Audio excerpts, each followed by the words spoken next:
what I really want is a battle of ideas. I want to look at things differently. I want to hear different voices and engage with your unique experiences. Every Friday at 7 p.m. on GB News. I'm Simon Evans. Join me on GB News for Headliners at 11 p.m. What's the scoop? I'll be joined by two of the country's top comedians. That's right. As we take a look at tomorrow's newspapers tonight. We're going to get into trouble. If it's a big story, we'll be covering it. Spill some tea on him. There we go. But we'll also have some fun. I wouldn't stick up a bank. My father didn't love me. So anyway. Headliners every night from 11 on GB News, the People's Channel, Britain's news channel. Hello there, it's Eamon Holmes here from Breakfast on GB News. We're not just on your television and your screens, you know. We're on DAB plus digital radio, so you can listen to your favourite shows on the move. If you've not yet listened to GB News Radio, it's very simple. We're on your radio player and TuneIn apps, on your smart speaker, phone or tablet, or online at gbnews.uk. Take us with you wherever you go. GB News Radio. You never have to miss a moment of the People's Channel.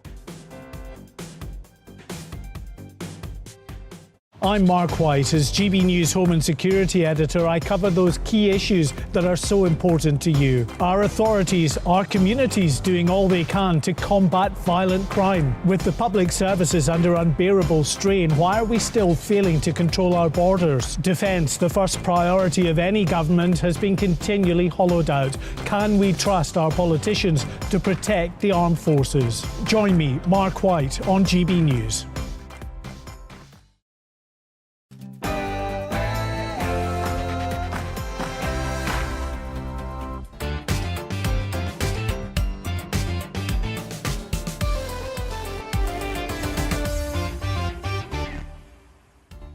Very good morning. Welcome to Bev Turner today on GB News, TV and DAB radio. Well, over the weekend, the former Prime Minister Liz Truss might have started a fresh Tory party civil war, saying she was never given a realistic chance to implement her radical plans for the economy.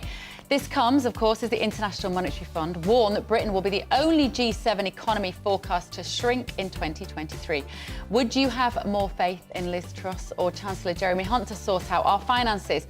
And do you have confidence that you'll have enough to get by on with your pension? An Institute for Fiscal Studies report shows that the current system provides overly generous tax breaks to those with the biggest pensions, while doing little to support many on those facing low income in retirement. Does that mean that you'll be penalised if you work hard and save up? We're going to get stuck into all of that and more after a look at the latest news.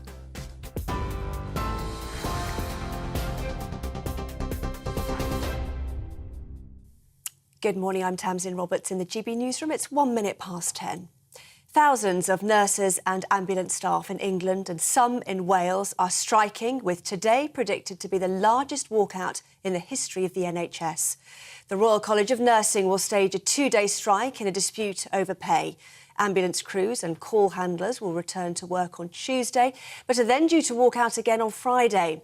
Health Minister Maria Caulfield says it's not affordable to meet the union's demands.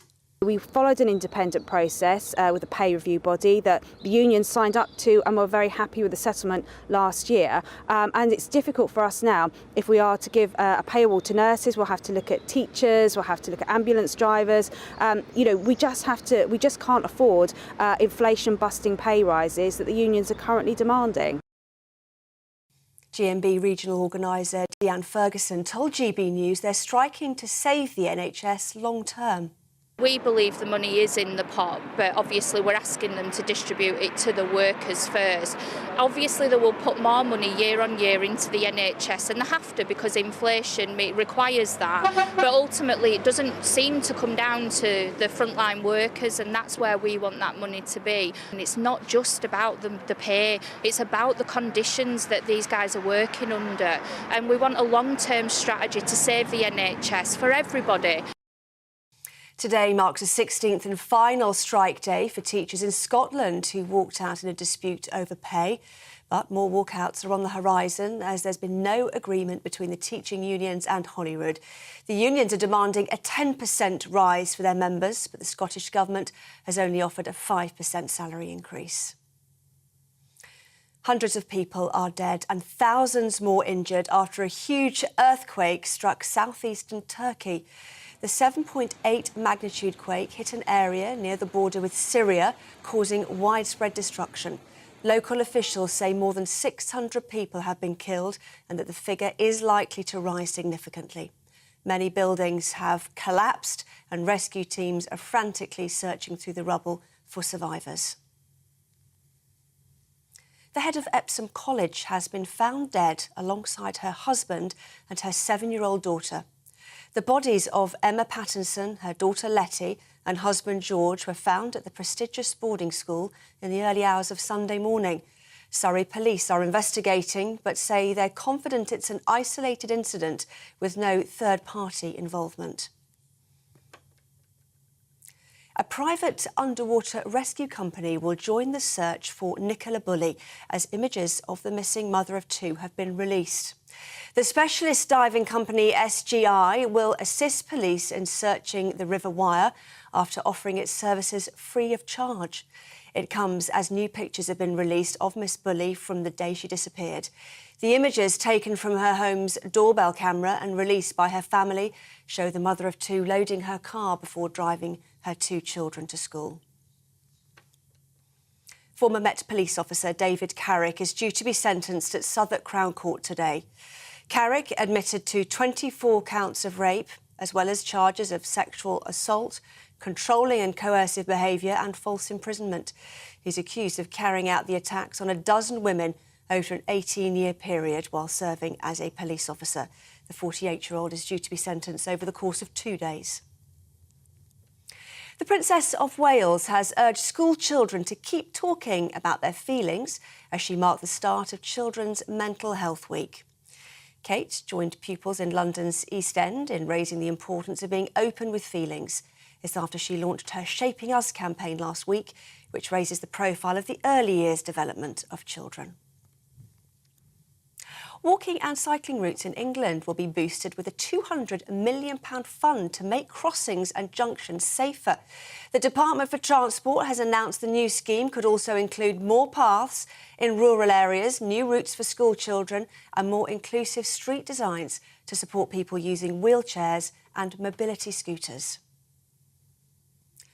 Beyoncé has become the most decorated Grammy artist of all time.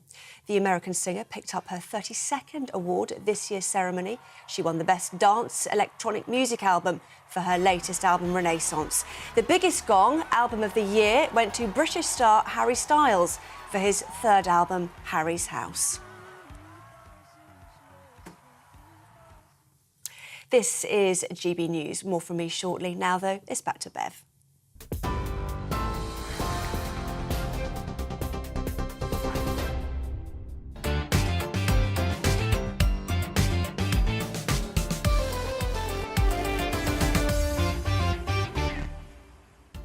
Very good morning. Welcome to Bev Turner today on GB News TV and DAB Radio. Here's what's coming up on the show this morning.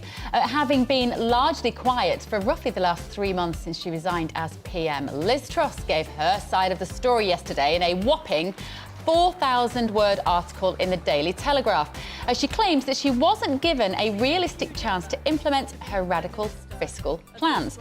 But Rishi Sunak's allies believe that any further interventions from Truss could cause divisions which cost the Tories the next election. Stay tuned to hear exactly what she said about her short spell in number 10. And tens of thousands of nurses and ambulance workers in England and Wales will go on strike again today. NHS leaders have called this the biggest round of industrial action in its history. The General Secretary at the Royal College of Nursing said the strikes will continue until the government listens to their demands. And I'm going to be joined in the studio for the next 2 hours by the lawyer and futurist Andrew Eborn and the public health expert Dr. Zoe Harcombe. We'll be asking if vaping is the underrated addiction of our times, as the UK's top-selling vape is stripped from shelves over illegal levels of nicotine. And also, why won't the BBC defend J.K. Rowling against transphobia accusations? Of course, this show needs you as well. We'd love to know your thoughts on Liz Truss. Was she given enough time? Email me, gbviews@gbnews.uk, or tweet me at gbnews to have your say.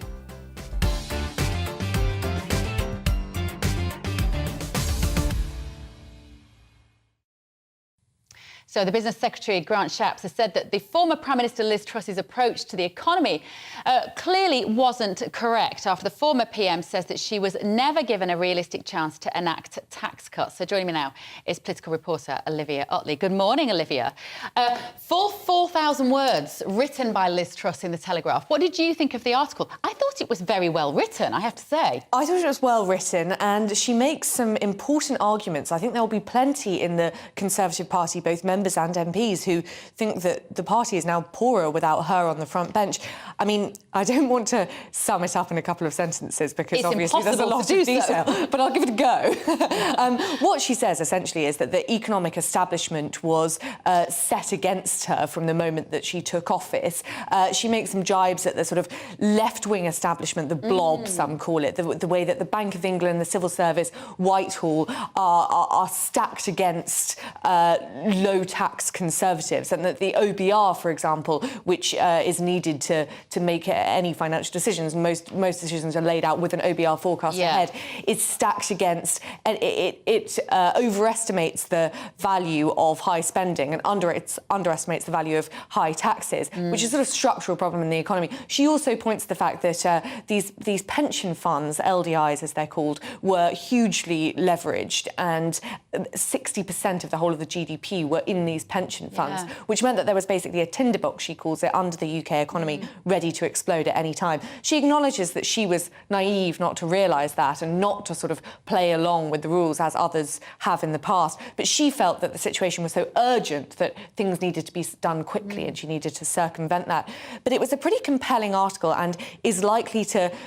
Rishi Sunak is right that it is likely to entrench some of the divisions in the Conservative Party, because there are already plenty of Tory MPs who are frustrated with Rishi Sunak's determination to stick to his high tax agenda, thinks that's a surefire way to lose the next election. And if they now coalesce around Liz Truss, that is a problem for the Prime Minister. She can't come back to the... You know, she's not a threat to Rishi Sunak as PM, though, is she? That's a clearly ridiculous suggestion. So is the idea just that she could meddle, as you say, and somehow galvanise people to share her ideology? I mean, when she talks about her radical financial plan, it isn't actually that radical. It's just very conservative. It's what a strange time we live in that kind of idea of fiscal stimulus is considered to be a radical policy. Yes, and you almost wonder if she's saying it in a tongue-in-cheek sort of way, because the idea that it is radical when it is, you could argue, just a low-tax Conservative agenda, which is made very, very difficult to do by the way that the economic establishment is set up, is a bit odd. And the point that she makes, which I thought was very interesting, is that the OBR, we got to a stage where it was sort of tail-wagging dog. The OBR would create its forecasts and the elected Prime Minister would work out what policies they would do based on how the OBR thought we were going to, instead of the other way round. The OBR should be forecasting based on prime ministerial activity. I mean, there are plenty in the OBR who would argue that the institution was set up to regulate sensibly, to make it possible to make policies looking into the future. But that balance, Truss would argue, has been upset a little bit over the last 10 years. Too much faith is being put into sort of gospel of the OBR. And I think she doesn't like the forecast, does she? I mean, she's saying, you know, 5-year forecasts are treated as accurate predictions and therefore filling the gap becomes the imperative of government policy. Exactly. She's saying tail-wagging dog. Yes, exactly. We're so fixated on these predictions that it hamstrings the government to not make the right decisions. The government which has been elected. And what was difficult for Liz Truss, of course, is that she says she had a mandate which MPs didn't respect. And in these times, as you say, maybe this is strange, but in these times what she was planning was quite radical. She did have a mandate in that the Conservatives won the election and then MPs did choose her, the voters, the party members chose her. But the mandate was a little bit tenuous, which I think made it harder for her to act. And perhaps she should have realised that, and with the Queen's death it also made it quite difficult. The political threat to Rishi Sunak, as you say, isn't that she tries to make a comeback to become Prime Minister. It's that she gets this Conservative growth coalition, they're styling themselves, together of backbench MPs, and they become like the ERG, essentially, pushing from the outside and making life very difficult for the Prime Minister. Just lastly, Olivia, tonally, I thought it was a very interesting piece of writing, because unlike some resignations sort of reflections, let's say, she doesn't blame that many other people. She blames the system. She doesn't seem bitter. She takes responsibility. That's quite refreshing. Well, I read it like that as well, but there are plenty who would disagree. I mean, she does blame the economic establishment. She blames Whitehall. There are definitely some thinly veiled jabs at Rishi Sunak and MPs who didn't give her enough of a chance. But as you say, she does acknowledge her own sort of naivety in not understanding how the system was stacked against her. There's a bit of blame for Treasury officials for not warning her about the way these pension funds were set up. Yeah. But if it is, as she says, then I don't blame her for making a bit of a jab at them, but who knows what the situation was behind the scenes. OK, thank you, Olivia. Now, one man who tweeted his support of Liz Truss's article in the Sunday Telegraph was the former London MEP, Lance Forman. Good morning, Lance. Thank you very much for joining me. So tell me, why were you in support of her statement? What did you like about her explanation of events? Well, I thought it was really important that she made the statement because she had to set the record straight. Otherwise, anyone that wants to put through free market, low tax policies would not be able to do that in future because people would just be laughing at what had happened. So it was really important for her to set the record straight. Her budget was loved by business people. The CBI praised it. The Institute of Directors praised it. The IBN, which is a family business network, praised it. The Daily Mail put on their front page, at last, a real Tory budget. But, you know, the fact is that she was stitched up like a kipper by those in the establishment, by, I think, many in her own party that didn't really actually understand what was truly going on, particularly, as you said, with the LDIs. And I think the person that needs to be hauled up in front of a lot of serious questioning is the Bank of England and, indeed, the pensions regulator. I mean, look, these LDIs, it might be quite complicated for economic idiots like me to understand, and possibly you, Lance. I don't know how how much you understand the LDIs and how the leveraging caused her such problems with the market, but she should have known. It's all very well for us to not know, but surely she should have had somebody to say, look, this is going to be an unexpected or practically unexpected consequence of this policy. How can she not know that? Well, if you want me to explain LDIs, I can do it. It's not that complicated. But it's essentially pension funds were not able to invest in risky equities. And so they had to invest in bonds and government bonds. And over the last 10 years, interest rates have been so low that the return on those pension funds was very, very low. So they were worried that they wouldn't have enough cash to pay out pensioners when they retire. So what happened was this new thing called LDIs was introduced, where essentially pension funds could borrow more money on the collateral of the gilts and bonds that they had. And what did they do with that money they borrowed? They invested in more bonds and gilts. And then they borrowed more on the back of that. It was basically a giant Ponzi scheme. Britain now has £1.6 trillion invested in these risky LDIs. That's more than half of all the LDIs on the planet. It's 2/3 of our national debt. And indeed, this is really interesting. The Bank of England's own pension fund for its own team is worth £5 billion. 80% of that is in these LDIs. There's a huge conflict going on. And I just wonder whether that is the reason why interest rates have been too low for too long. The Bank of England have one job, and that is to control inflation. They allowed inflation to get to 10%. They failed miserably. And the big question, I think, is were they responsible because they were worried about these over-risky LDIs? And that's why interest rates never went up fast enough. Allies of Rishi Sunak have warned that Liz Truss's delusional view, they're saying, of her short-lived premiership could cost the party votes at the ballot box. We were just hearing Olivia explaining why that might happen. Do you see that as a potential consequence of her position now, her very public analysis of what happened? No, I don't think that's really what she was trying to do. I think it was a question of setting the record straight, because I think people would mock her because they didn't really fully understand what was going on. And I don't also believe that the markets were spooked by her budgets at all. You know, all of her financial measures were trailed the entire summer long during the leadership hustings. She said what she was going to do with taxes. And her energy policy, people then throw that out and say, yes, but the energy policy was going to cost £30 billion. People, she explained that to the markets 2 weeks before. There is no way markets could have been spooked by that. What spooked the markets was the day before the budget, the Bank of England only put up interest rates 0.5% to deal with inflation, whereas people like the American Fed had put it up 0.75% 3 times that year. And the Bank of England had their hands tied because of these LDIs. I think that the Bank of England chief and the pensions regulator need to come in for some serious questioning. You know, £1.6 trillion of pensioners' funds are invested in these risky assets, and that is outrageous. Yeah. Well, we're going to be talking about pensions and potential tax changes with Liam Halligan about those in just a little while as well. But thank you very much, Lance Forman, former MEP, for joining me this morning. What do you think? Get in touch on Twitter, won't you, at GB News, and also message me, gbviews@gbnews.uk. Now, after the break, the UK's top-selling vape is stripped from shelves over illegal levels of nicotine. I don't know about you, but I think vaping is the most underrated addiction of our time, and it is targeting teenagers.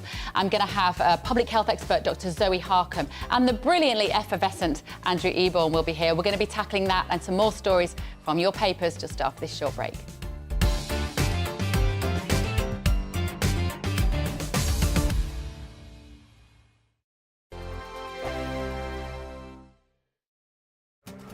This year on GB News, we've got brand new members in the family.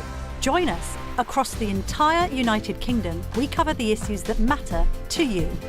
GB News will always stay honest, balanced and fair. We want to hear whatever is on your mind. And we don't talk down to you. The establishment had their chance. Now we're here to represent you. Britain's watching. Come join us on GB News, the People's Channel. Britain's news channel.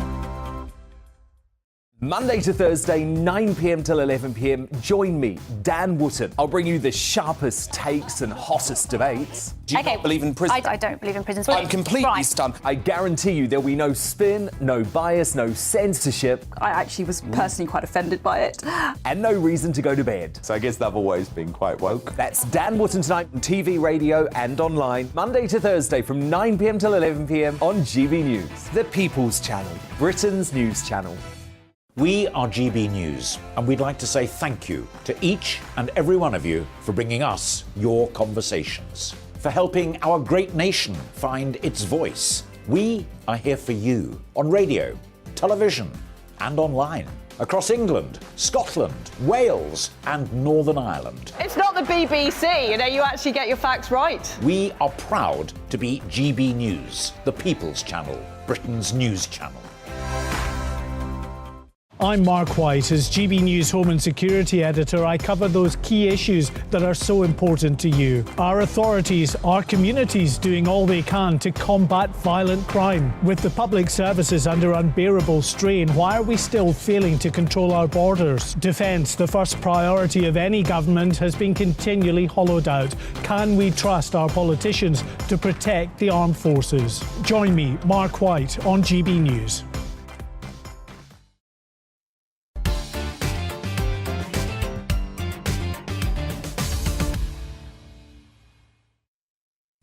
Very good morning. It is 10:22 a.m. This is Bev Turner today on GB News. And now let me introduce my guest to you this morning. I'm delighted to be joined by Dr. Zoe Harcombe, author, health expert, and basically mega brain that never does TV. So Zoe, we are so happy that you're here today. And broadcaster and futurist, you're also mildly intelligent. Mildly, I like it, but not next to the door. I love the fact we've got some glorious people. We've been having such fun in the green room as well. I knew you'd get on. Oh, we love it. We've done the show already. Well, yeah, quite. Right, let's talk about this story, Andrew. Yes. Top-selling vape is stripped from shelves in the UK because of illegal levels of nicotine. Now, this is put it in the headlines today, but I think vaping is one of the biggest, going to be the biggest health crisis of our generation. It is endemic within teenagers. Absolutely, and it's designed to appeal to kids. They're bright packaging and sweet flavours. You get cola and cotton candy and things like that. The law says you're allowed, I think it's, 2 milligrams or whatever it is, of that within these things. This particular product called Elf Bar, extraordinary, well, as in health and so on and so forth, it has about 50% more than it's supposed to have. It's a Chinese firm. It is an illegal level of nicotine and basically needs to be addressed. They apologised, they said it was an accident and was terribly sorry and didn't really mean it. The thing is, Zoe, vapes were brought in as this product that was going to save the world from the dangers of cigarettes and smoking, and it was only be intended for people who smoked cigarettes and wanted to quit. It has become anything but, hasn't it? That is absolutely the nail of the issue, because it was intended to stop smoking. I think what it's done instead is to start people vaping and starting them younger and younger. And of course the flavours, cola, candy, bubblegum, designed to appeal to children. I was in a newsagent's at the weekend dropping off a parcel, group of children outside, teenagers, seen who looked the oldest, to pop into the shop, and thankfully the shopkeepers were saying, do you have ID? Because they didn't look over 18, which you have to be, and then they sort of sheepishly go away, and then the next two come in and try. They're starting people on a nicotine product. This is worse than smoking. But how dangerous is it? Do we know? Like, what are the potential risks from vaping, or is it just a bit too soon to know because we haven't had it that long? That's one of the issues. There's the unknown. We don't know yet what we don't know. I don't want to go into the Donald Rumsfeld, whatever he was doing, but we don't know all about it. We do know already that it affects the heart and the lungs. So I didn't know until I looked into this story that there are two methods of delivery. So one is more like a cigarette. So somebody might sort of smoke the vape more like they would a cigarette. And then one is more like an asthma inhaler. So one is sort of going direct into the lung, and the one is sort of going in via the more cigarette-type smoking, but they're both going into the lung. They have thousands of chemicals in these products. We don't know what they do. Absolutely, and it's so important to question everything. Public Health England, they support vaping because what they say, they're mainly, as you say, for people to quit smoking. They say it's 95% safer than cigarettes. But you then look at the statistics about children, and it's illegal for under 18s to buy vapes, but 7%, they say, of 11 to 17-year-olds do so regularly. Oh, and the rest. If there's any parents watching this out there who have teenagers, just message me on the show and tell me what a problem this is. I was at a music festival last summer, and it was mainly kind of teenagers, young teenagers. Don't ask why I was there. I was probably a bit old for it. I was having a lovely time. It's by the sea. And every teenager in the field is vaping. Of course they are. Bar none. I mean, 13, 14, 15, because they see it as harmless. And it's as was ever thus, teenagers want to experiment with things, and probably, yes, we would rather it was that than a cigarette. But the irony is now, of course, some of them are turning to cigarettes because the vape is a gateway drug. To a cigarette. And people used to make it cool. When I was a kid about 20 years ago, what they used to have, do you remember those fake little cigarettes which were done in sweets, and you had little fake tobacco, which is like coconut flavour, and it was all designed to be cool and that sort of thing. And I think that's the problem. We need to look at this. We need to call it out. So what this has done, whilst this is illegal, it's a much bigger problem. So if you're getting colours and flavours and packaging and that whole sort of social thing needs to be stopped and called out. The thing is, I've never seen any public health issue or any public health statement about the risks of vaping. And my children get a lot of education at school about various things. I've never seen anything yet about the harms of vaping. I was listening to an orthodontist talk the other day, somebody that does facial reconstruction, that he's seen patients where they explode in their face and they literally blow out their teeth, and they need, because it's an electrical item. So why don't we hear about that? You tell me. Well, you're hearing about it here on GBNews. The whole tooth and nothing but the tooth from the orthodontist. Fantastic, well done. Thank you. But yeah, honestly, and also as parents, you can't smell vapes. It's not like cigarettes. Right. Talking about things that don't make sense. Rishi Sunak. Look at you with your segue. Taking a helicopter. Do you have a problem with this, Zoe? This is in the papers today, in that he's been taking his own helicopter at his expense, not necessarily his own helicopter, but at his expense, to go up from London to his constituency in Richmond. Does it matter that he does this? He's a busy man. Yes. It's at his own expense. It's good that that's added, because if it were at the taxpayer expense, there'd be a bigger issue. But of course, it's the hypocrisy, because at one hand, he's preaching to us, the world's on fire, the planet's going to burn, we all need to stay at home and not drive our cars and not go on holidays and not eat meat. And we're just getting lectured like children the whole time. And the people who are lecturing us are behaving in a completely different way. Yeah. And it's just so hypocritical. I'm just done with it. They treat us like 5-year-olds and then pretend they're the grown-ups running off and doing what they want to do. Yeah. Does it matter that it suggests that he's not in touch with the working person? I think the thing is, it's out there. So you always weigh this up. What I love about this show is you put both sides. What are our own views? And we agree on so much. But we can invent controversy. It would have taken him 2 hours and 15 minutes by train. It's a very regular train service. He would argue that it's much more efficient use of his time. He's probably and energy, right. And absolutely right. He's not taking taxpayers' money, because they would say, oh, how dare you spend our money. It is his own finance. So to be more efficient, and he's probably working on the helicopter and so on and so forth. You work on that sort of stuff. But you have to deal with the hypocrisy about the climate. And you get this, anybody who turns out and says we're travelling from here to here is going to be raised with that sort of issue. Yeah. So you need to address that. So the PR people, it always boils down to communication. Yeah. You need to turn around and say, this is going to come out, just as we talk about Liz Truss and all the bits and pieces, it's going to come out sometime. You should address this before it does, and then work on that sort of basis. So the same way as you wear your Prada wonderful loafers in the council estate, it's going to come out. So you need to work out, how do we deal with it? And I always say, but they surround themselves with communication experts, but sometimes they should listen to those experts as to how they get that message across. Yeah, because I don't resent, if he's spending his own money and he wants to get around more quickly, I'm OK with that. I genuinely am all right with that. But I'm with you, Zoe. What I can't abide is the notion that we all must live in 15-minute neighbourhoods or have low-traffic neighbourhoods. Well, I can't turn left off the main road to get to my house because it's going to ruin the planet, apparently. But he can helicopter up and down from London to Yorkshire whenever he likes. And more people waking up to this, do you think? This idea of the them and us. Yes. Yeah, very much. And is that important? It is, because there are so many people, there's so many distractions in the world. I mean, every time I look at a story on Harry and Meghan or Love Island or Netflix or whatever, it's like, guys, those are just the distractions. You know, in the old world, they'll be sort of the stocks on the village green. They're the entertainment for the peasants. We're the peasants. They just want more of us to be peasants. And every time I see that kind of thing, or some complete non-story dominating for 10 days, what are they trying to distract us from? Yeah. Because there's so much going on in the world at the moment. And a lot of people have had their eyes opened over the last few years and are challenging the narrative in ways that they've never done before. And that's just far more important. So the more people that look at a story like that and say, do you know what, it does matter. It's not just about the helicopter. What is the bigger issue that's going on here? And of course, it's the hypocrisy and how we're being lectured. And we don't want it anymore. And it feels like we're living in a time of immense division, doesn't it, Andrew? We've never been so divided over so many issues. And it feels like we have to always be forced to entrench ourselves in a binary position with something. Oh, you're absolutely right. And I think that's been the biggest thing, whether it's a vax or anti-vax, whether it's a devolution, pro-lockdown, digital currency, anti-trans, all that sort of stuff. We've got pro-green, anti-green, we could go on. What I love, and Joe Biden, I said this before, Joe Biden missed a trick when in his campaign, because Joe Biden is an anagram of be joined. Yeah. And in a world which is so divided, that's the message. But you're right, the juxtaposition of Rishi Sunak, worth, what is it, 730 million, mainly from his wife. Yeah. And no, she's worth more than that. She's worth a billion.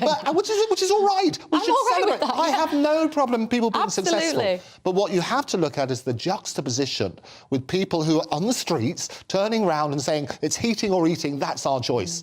And that's why I say it goes down to communication. Yeah. We want people to be successful because that's aspirational. In America, that's what happens. People turn around and they celebrate success. In this country, we sometimes resent it. And I think that narrative needs to change. But at the same time, we need to be sensitive to people and the things that they're feeling. And maybe once the Green Revolution is enacted, Rishi Sunak will put down his helicopter. And he will also get on a hired bicycle like the rest of us. On your bike. Norman Tebbit lives again. It's got to be good. It's not likely, is it? It's not, no. It's not going to happen. He'll be still flying around in a helicopter when we're all on our hired bikes.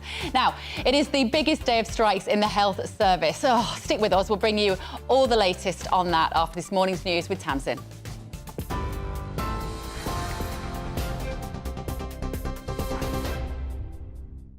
Bev, thank you, and good morning from the GB newsroom. It's 10:32. More than 1,000 people have been killed after a huge earthquake struck south-eastern Turkey. The 7.8 magnitude quake hit an area near the border with Syria, causing widespread destruction in both countries. Local officials say more than 5,000 people have also been injured and that the death toll is likely to rise. Rescue teams are frantically searching through the rubble for survivors. Thousands of nurses and ambulance staff in England and some in Wales are striking, with today predicted to be the largest walkout in the history of the NHS. The Royal College of Nursing will stage a two-day strike in a dispute over pay and is expected to be joined by twice as many of its members as it did during earlier strikes. Ambulance crews and call handlers will return to work on Tuesday, but are then due to walk out again on Friday. Health Minister Maria Caulfield says it's not affordable to meet the union's demands. We followed an independent process with a pay review body that the union signed up to, and we're very happy with the settlement last year. And it's difficult for us now. If we are to give a pay award to nurses, we'll have to look at teachers, we'll have to look at ambulance drivers. We just can't afford inflation-busting pay rises that the unions are currently demanding. GMB regional organiser Deanne Ferguson told GB News they're striking to save the NHS long term. We believe the money is in the pot, but obviously we're asking them to distribute it to the workers first. Obviously they will put more money year on year into the NHS, and they have to because inflation requires that. But ultimately it doesn't seem to come down to the frontline workers, and that's where we want that money to be. And it's not just about the pay, it's about the conditions that these guys are working under. And we want a long-term strategy to save the NHS for everybody. The head of Epsom College has been found dead alongside her husband and her 7-year-old daughter. The bodies of Emma Pattinson, daughter Letty and husband George were found at the prestigious boarding school in the early hours of Sunday morning. Surrey police are investigating but say they're confident it's an isolated incident with no third-party involvement. TV, online and DAB+ radio. This is GB News.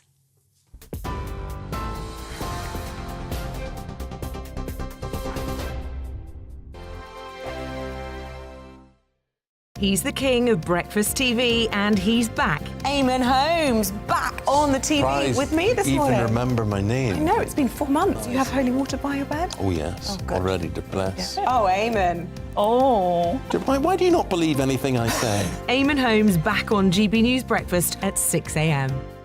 Here on GB News Live, we'll be keeping you in the picture, finding out what's happening across the country and finding out why it matters to you. We'll have the facts fast with our team of reporters and specialist correspondents. Wherever it's happening, we'll be there from 12 noon on TV, radio and online. GB News, the People's Channel, Britain's news channel.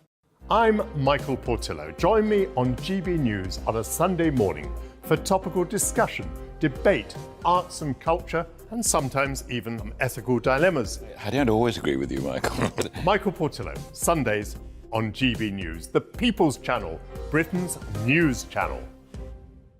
Hello, I'm Michelle Dewberry, and you can join me every weekday 6 till 7 on Dubes and Kerr. You're an inspiration to us all. Clip that bit off. Well, you are. That's my ringtone. My political ambitions those days are gone, I can tell you. She's only teasing. Go on. He's probably going to want to lay down now. I'll give him 2 minutes to have one. Let's respectfully disagree. That's what we like on Dubes and Kerr. Come and join us. GB News, the People's Channel. Michelle Dewberry, weekday evenings at 6 o'clock.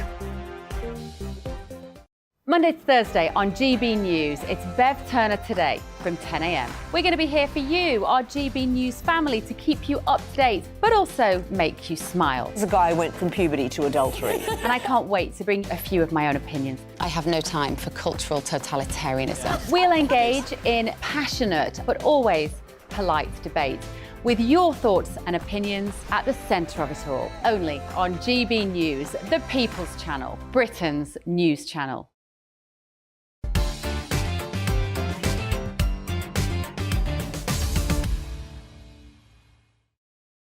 Very good morning. It's Monday morning at 10:37. This is Bev Turner today on GB News. Now, the biggest day of strikes in NHS history begins this morning as nurses across England and Wales stage a 12-hour strike over pay and conditions. Further strikes are set to follow on later in the week, with a physiotherapist set to walk out as well. Meanwhile, ambulance workers are also taking industrial action in their dispute over pay and staffing. Our Yorkshire and Humber reporter Anna Riley is at Castleford Ambulance Station in West Yorkshire. Good morning, Anna. What are you hearing down there? Good morning, Bev. Yes, well, there is a lot of frustration amongst ambulance workers. They're striking over pay, but they're striking over conditions as well. And it's a GMB union picket line here. I'm joined by Steve Mashida. He's a specialist paramedic here. Steve, it's not just the pay, is it? It's the conditions as well. Yes, absolutely. So, we've got ambulances stacked outside the hospitals, listening to the radios going off, shouting up for Category 1 emergencies, which, for example, is somebody not breathing, somebody who needs CPR, asking if people can come clear, and we're sat outside waiting because the hospitals are simply full. And how does that feel? Frustrating. You sat there and it could easily be one of my family members who all live in Yorkshire. It could easily be any of the staff's family members. And even if it's not, we're not what we joined the job for, to be sat outside a hospital, not able to respond to these jobs, which, they need a 7-minute response, and we're just not able to meet that under the current conditions. And there's concerns over recruitment as well, isn't there, to get future ambulance staff into the workforce? So I think it's more retention than recruitment, so we simply can't replace who we're losing. There are other employers offering better conditions. That our staff are very well qualified, very professional people that are in demand elsewhere across various sectors, not just the health sector, and you're finding that people are then wanting to go to these jobs that either pay better or simply have better conditions, better workers. And what is it like with the cost of living as well? What would you think a fair pay rise would be? I'm not, from my personal perspective, do I want personally an inflation-based increase? Yeah, of course I do. But I'm a reasonable person, as are the people behind me, or all my colleagues. And I think so long as it came some way towards meeting inflation and helping us meet our costs, the gas and electric, the fuel, the food costs, all these things that have gone up exponentially, then I think, we're reasonable people, and me personally as a G&B representative would be encouraging the senior organisers to have discussions with the government about getting somewhere in between. And what do you think, though, when the government are saying there's just not this money? Are the strikes going to do anything? I mean, I'm not a politician. I appreciate there's a budget for governments, and employers all have a budget. However, we wasted billions and billions of pounds on PPE. The Tory government are not particularly well known for spending the money wisely. They tend to say there's no money in the pot, yet they hand it out willy-nilly to benefactors that contribute to the party. So I'd say there is money in the pot, they just don't want to spend it, because the Scottish government have found money, the Welsh government are now finding money and talking about pay. Why is it that Rishi Sunak and Steve Barclay can't find some money? Westminster must have the most spending power out of all the three nations, so why are we not talking pay? And do you think you've got the public support behind you? People have been tooting the horns as they've been going past this picket line, but what would you say to people that might be critical, saying, you should be out doing your job, you shouldn't be striking?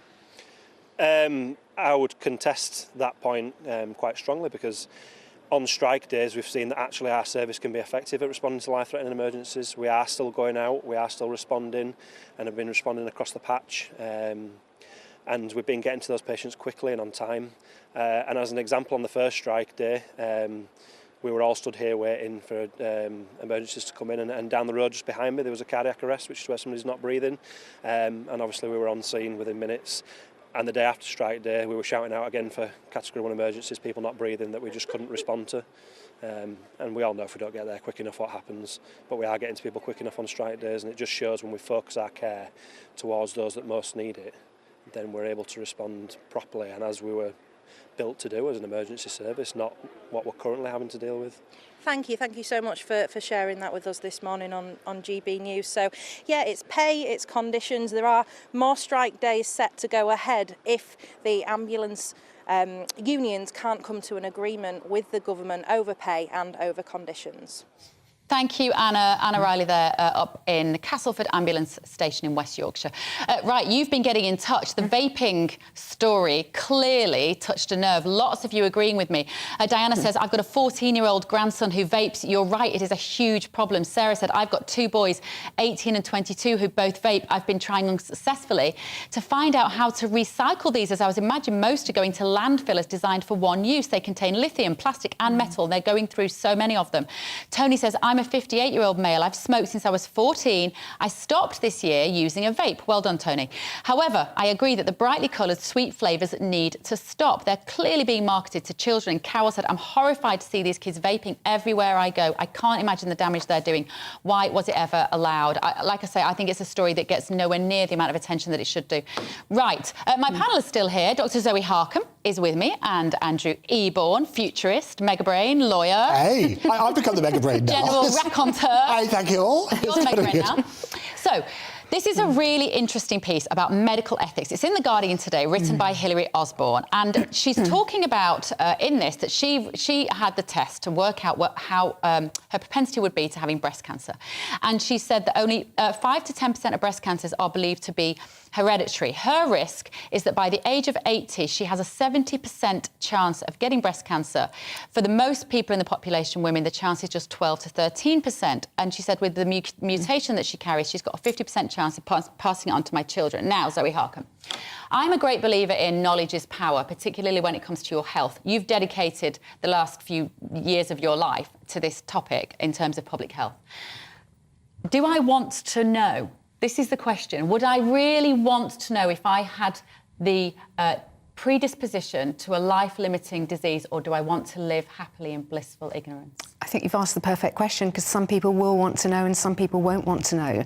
So it needs to be never compulsory. It needs to be never that we are tested routinely at a certain age and then you've got your profile for the rest of your life. We are developing the skills to be able to do this, and I'm sure my learned friend is going to be able to elaborate on those. But we will have the skills to profile people from a very young age. We need to understand the consequences. So once you've got that piece of information, what are you going to do about it? If you've got a piece of information saying that your blood pressure is too high, you can cut your carb intake, you can get more exercise, you can lose weight, you can do some very positive things. What are you going to do when you get this? How are you going to get insurance? How are you going to manage your health throughout the rest of your life? Are you the kind of person that would live positively with that knowledge and do proactive things? Or are you the kind of person that would live with a death sentence and feel that you didn't want to know that after all? You see, this is, I think many of us will remember where we were when we heard this conversation. I'll remember where we were when we had this conversation, because for me, you're the futurist. You can look in your crystal ball. You can work this out, Andrew. This is the future of healthcare, isn't it? And as you know, I've sat on this very chair speaking to you about the power of AI and the information that we're now going to get, combining artificial intelligence, which basically prevention is better than cure. Knowledge is power. But it's not just the patient. You raised the very important issue about insurance.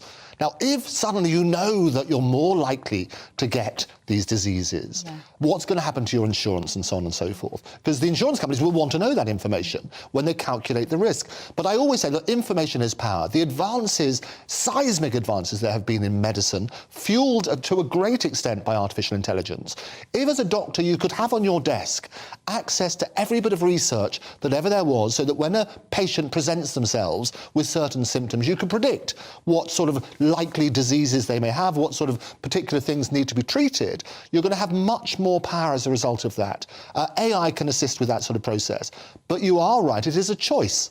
You then turn around, and it's your choice, which is the great question you asked at the beginning, is do you want to know that you've got 1 minute to live, or I've got to hurry up with my life, or do you want to turn around and just live your life in beautiful ignorance? The latter.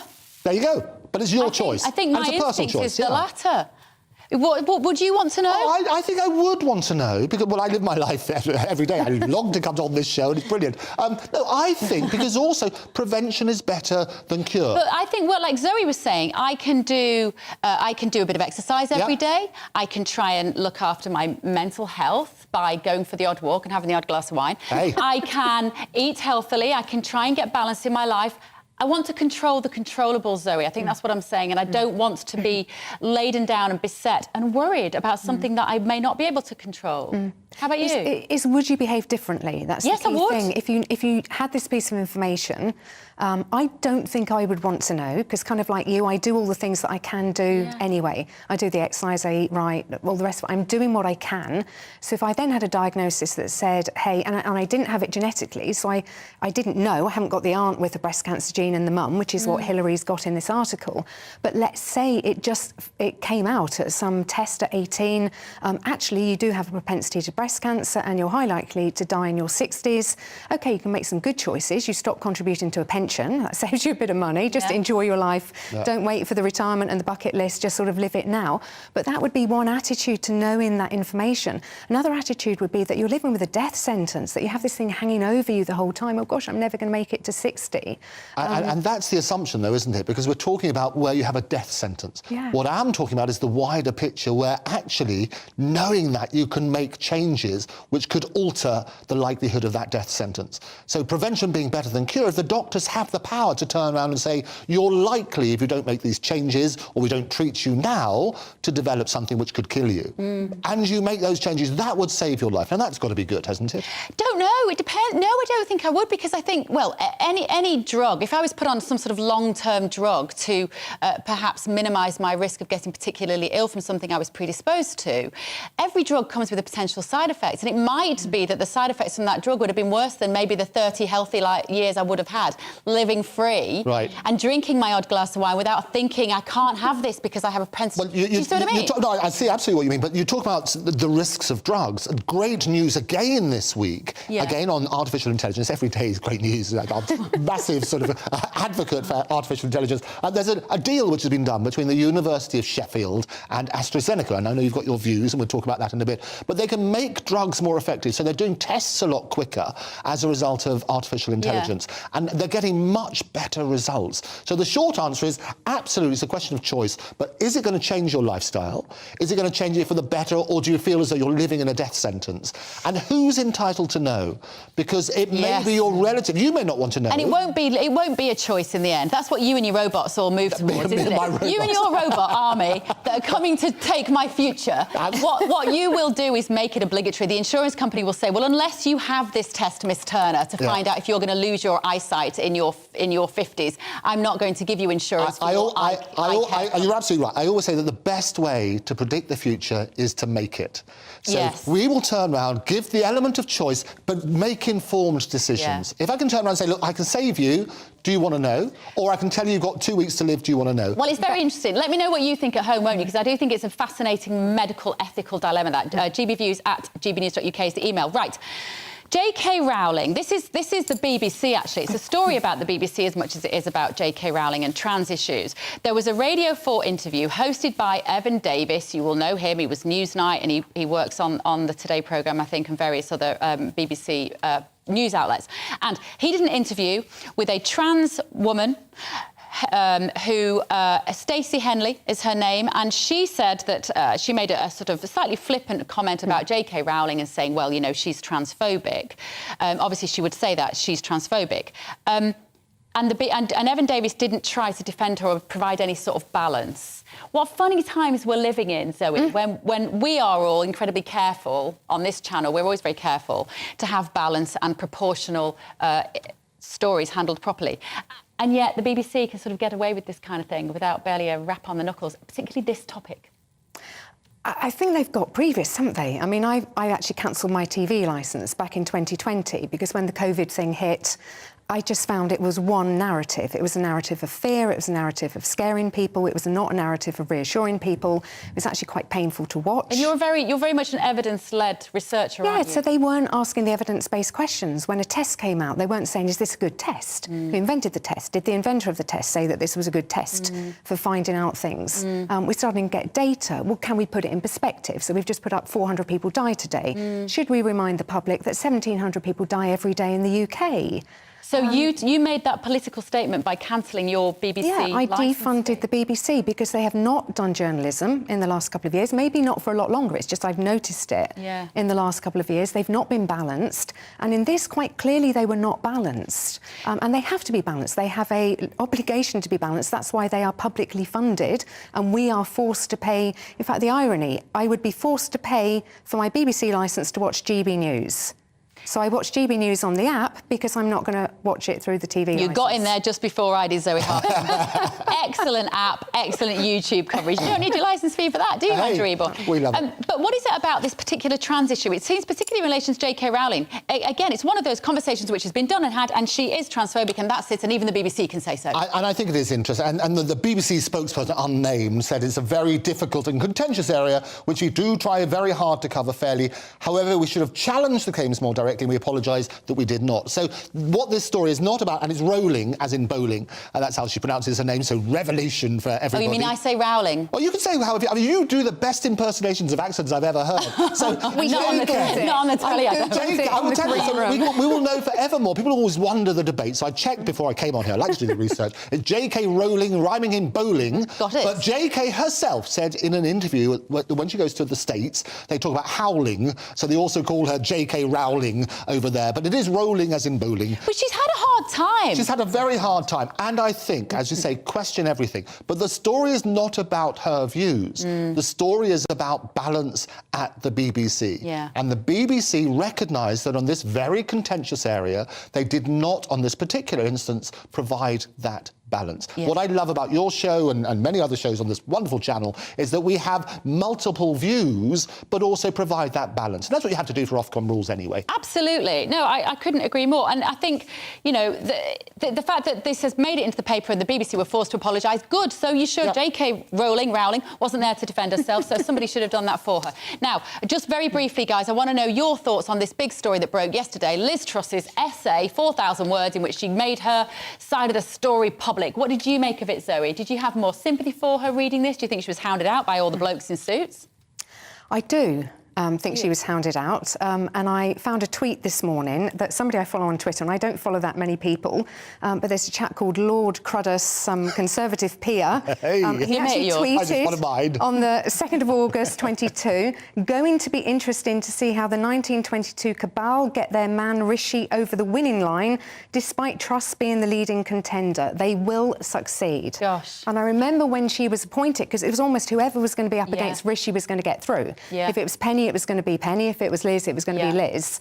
And I remembered looking at that tweet and I tagged it and I thought, well, OK, you know, he didn't get that one right, but that's quite interesting. 40 days later, he was right. Yeah. I do think she was hounded out. I do think there was a desire at higher levels. I think what we witnessed last autumn, late summer, autumn, quite frankly, was a coup. Yeah. We had an elected leader who was deposed by somebody who then became Prime Minister. There was just an interim along the way. Is that how you see it, Andrew? I think the point that there are always two sides. The recollection may vary, as people say. I was fascinated, without name dropping, I was at a party on Tuesday night, and one of the people at the party was somebody called Jonathan Isserby, who you may not know, but he gave me his card. He's the press secretary from the office of Liz Truss.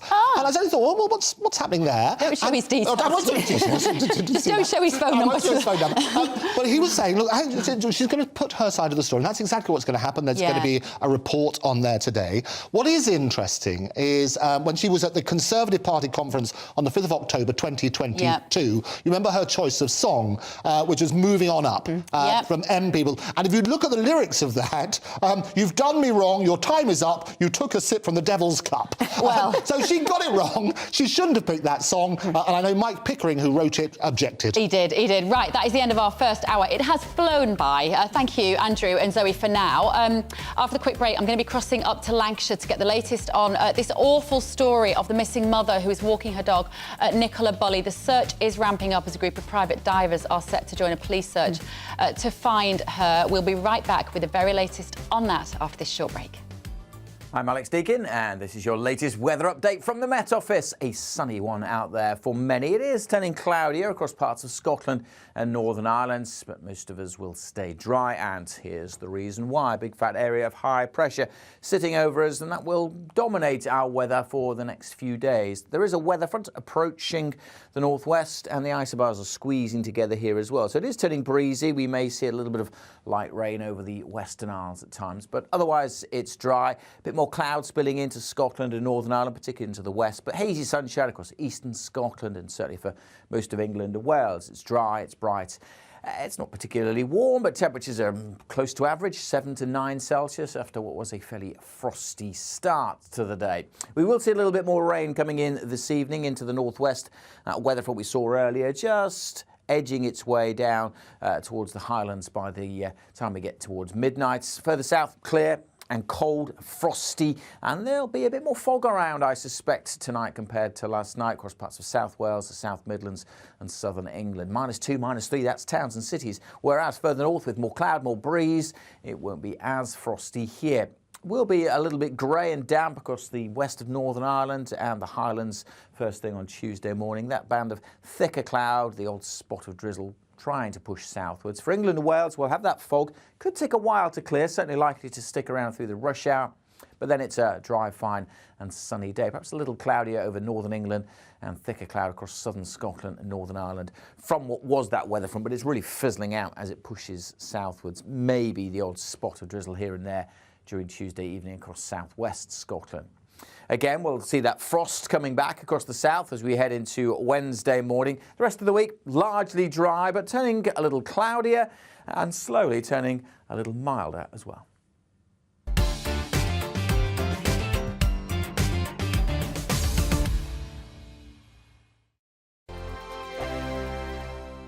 I'm Simon Evans. Join me on GB News for Headliners at 11 p.m. What's the scoop? I'll be joined by 2 of the country's top comedians. That's right. As we take a look at tomorrow's newspapers tonight. We're going to get into trouble. If it's a big story, we'll be covering it. Spill some tea on him. There we go. But we'll also have some fun. I wouldn't stick up a bank. My father didn't love me. So anyway. Headliners every night from 11 on GB News, the People's Channel, Britain's news channel. Join me, Patrick Christie's, Monday to Friday, 3 till 6. We tackle the day's news agenda like you've never seen before. It's high tempo, high octane, the most controversial topics, and the best guests. You will not be able to take your eyes and ears off it. I'm not afraid to ask the questions that you really want answered. 3 till 6 p.m, Monday to Friday on GB News, the People's Channel, Britain's news channel. Hi, Andrew Pierce here. Join me every Friday lunchtime for a proper no-nonsense debrief of the week's events. With special guests in the studio and the GB News team on the ground, I'll be getting you up to date with news, some intelligent discussion and my own sharp take. The weekend starts here with me every Friday lunchtime on GB News, the People's Channel, Britain's news channel. I'm Andrew Doyle. Join me at 7 o'clock every Sunday night for Free Speech Nation, the show where I tackle the week's biggest stories in politics and current affairs with the help of my 2 comedian panellists and a variety of special guests. Free Speech Nation, Sunday nights from 7 on GB News, the People's Channel, Britain's news channel. We are GB News, the People's Channel. And right across the United Kingdom. You can find us on Sky Channel 512. Virgin Media Channel 604. Freesat Channel 216. Freeview Channel 236. And YouView Channel 236. You can also take us with you on DAB Plus Radio. With the GB News app and at the website gbnews.uk. We're absolutely everywhere. Come join us on GB News, the People's Channel, Britain's news channel.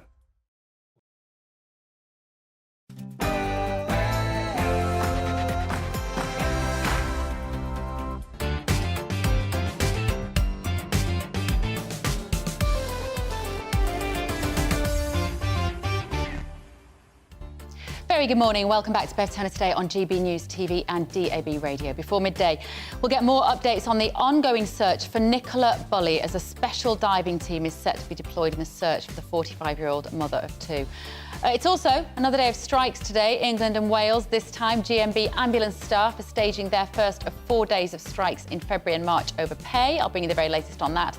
And for my Turner Prize award today, not for art, but for standing up for what you believe in, I'm going to be honouring the co-founder of Us For Them, the campaign group, Molly Kingsley, and her efforts to tackle COVID misinformation. That's all coming up after a look at the latest news.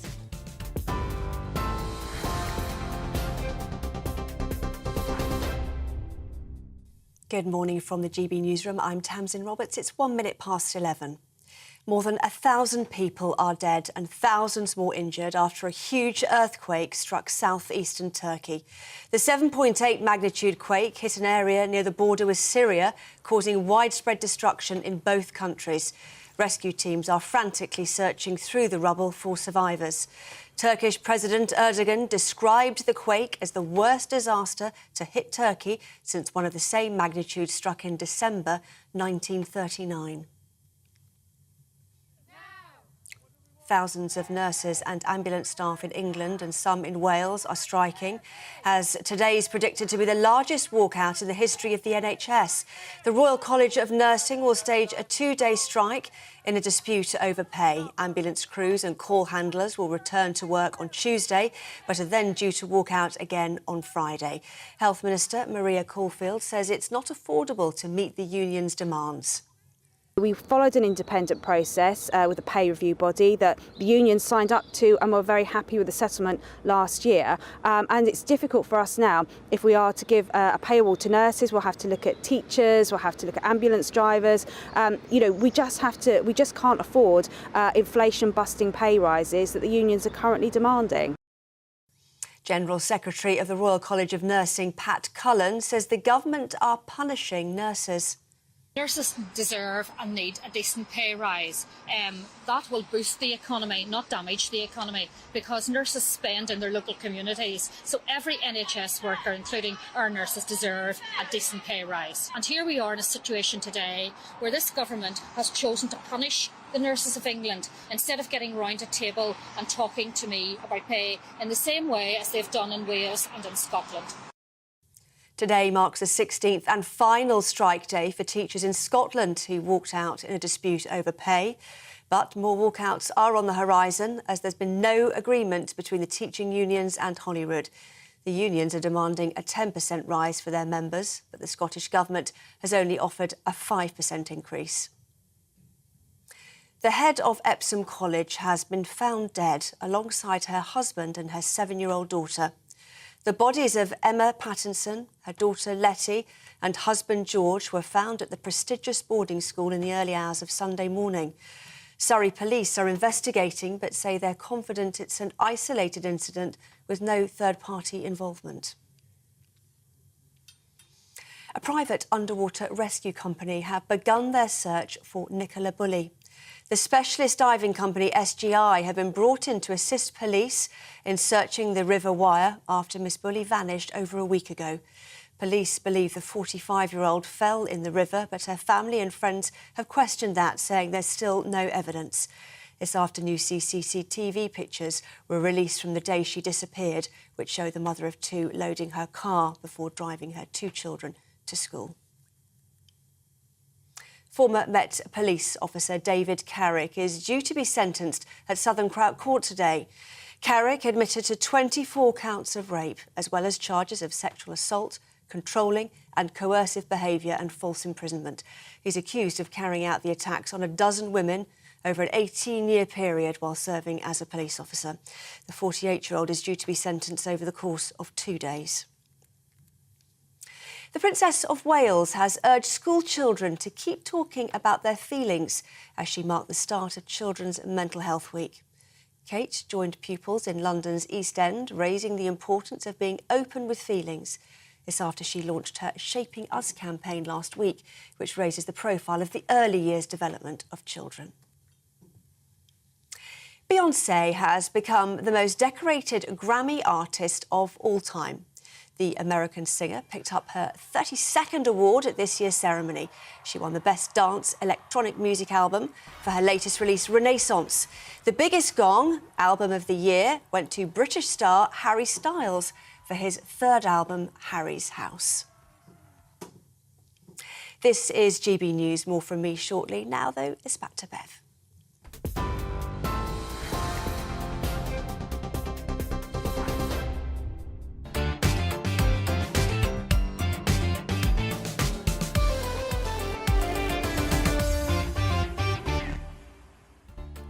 very good morning. You are watching and listening to Bev Turner today on GB News. Here's what's coming up on the show this hour. The search remains ongoing for 45-year-old Nicola Bulley as a special diving team will join the efforts to find the missing dog walker. It follows a new CCTV footage showing her movements about an hour before she disappeared. Elsewhere, today, nurses and ambulance workers across England and Wales are striking over pay and conditions. NHS leaders describe this as the biggest round of industrial action in its history. Meanwhile, the General Secretary at the RCN said the strikes will continue until the government listens to their demands. And I'm going to be joined back in the studio by Dr. Zoe Harcombe and lawyer and futurist Andrew Eborn for another hour of the day's top stories. And of course, this show is vastly improved with your input. Keep your views coming in on the former PM Liz Truss. Was she given enough time in power? Email me gbviews@gbnews.uk or tweet me at gbnews to have your say.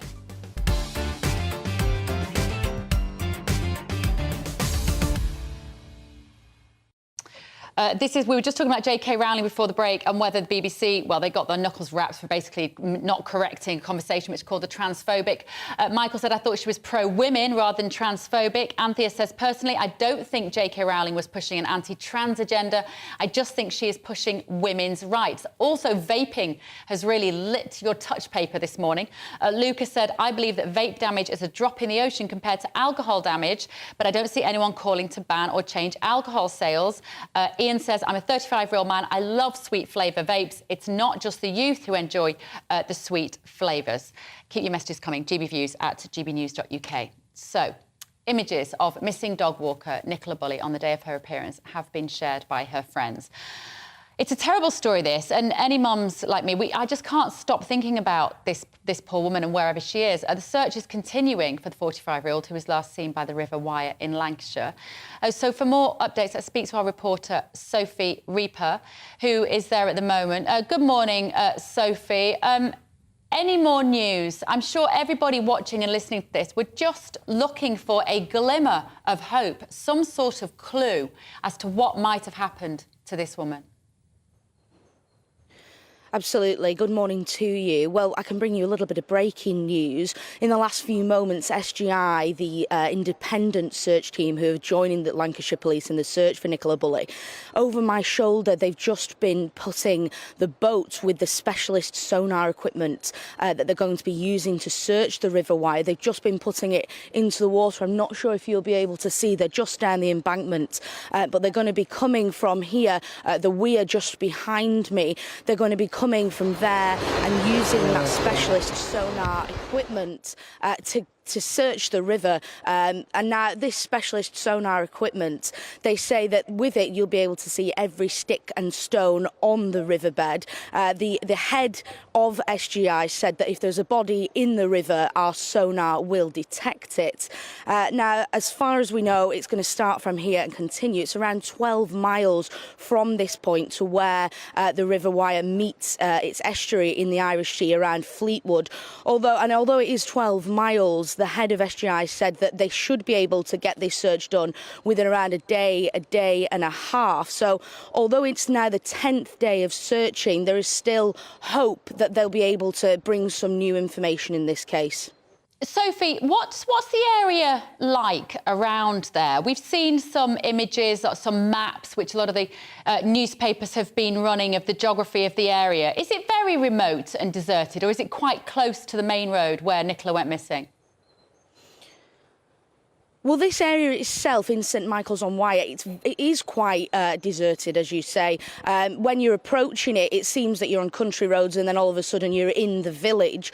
Where I am on the banks of the river, I'm a couple of minutes' walk from the bench where police believed Nicola Bulley was last seen. And this is where the search will now continue from. But, I mean, in terms of the geography, it's very flat. It's very beautiful, I must say, in my patch. This is a very beautiful part of the world, but it's almost eerie.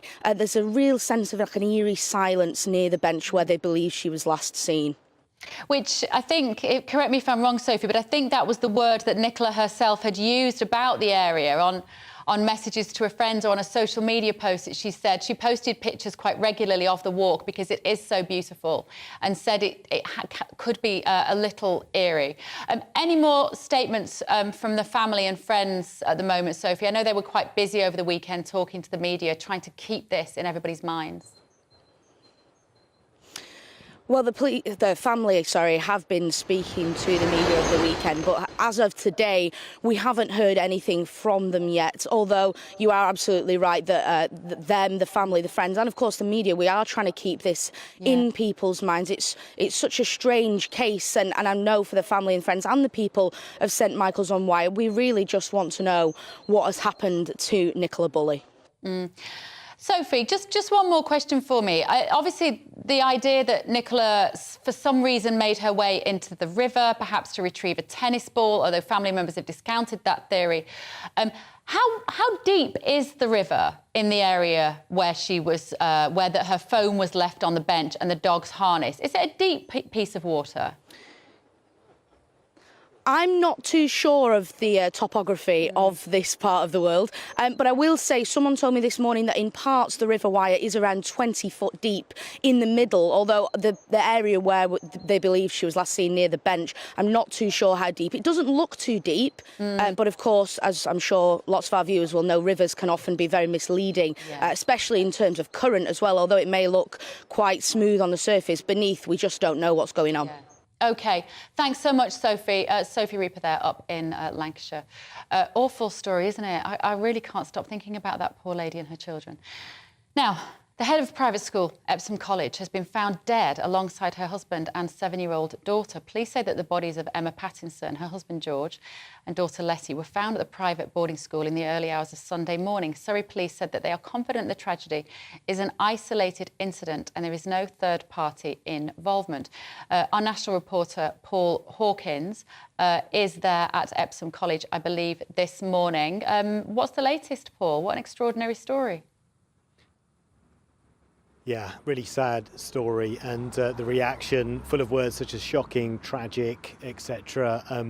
It's a very sombre atmosphere here at Epsom College today. This is an independent boarding school, 850 pupils, a 72-acre site with multiple entrances, which are being overseen by security guards, as you can see behind me, wearing high-vis jackets, and then the police still have a presence on the site as well. They've been coming and going throughout the morning. Just to give you a bit more detail, though, about Emma Pattinson, 45 years old, only became head teacher, the first female head of Epsom College 5 months ago. Both she and her husband George and their 7-year-old daughter Letty were discovered in the early hours of Sunday morning by the emergency services, and a police investigation is underway as to try and discover the circumstances that led to their death. As you say, Surrey Police have issued a statement saying that it is an isolated incident with no third-party involvement. In terms of the college itself, we've seen pupils milling around inside. It's a boarding school, so they're all on site, some of them milling around in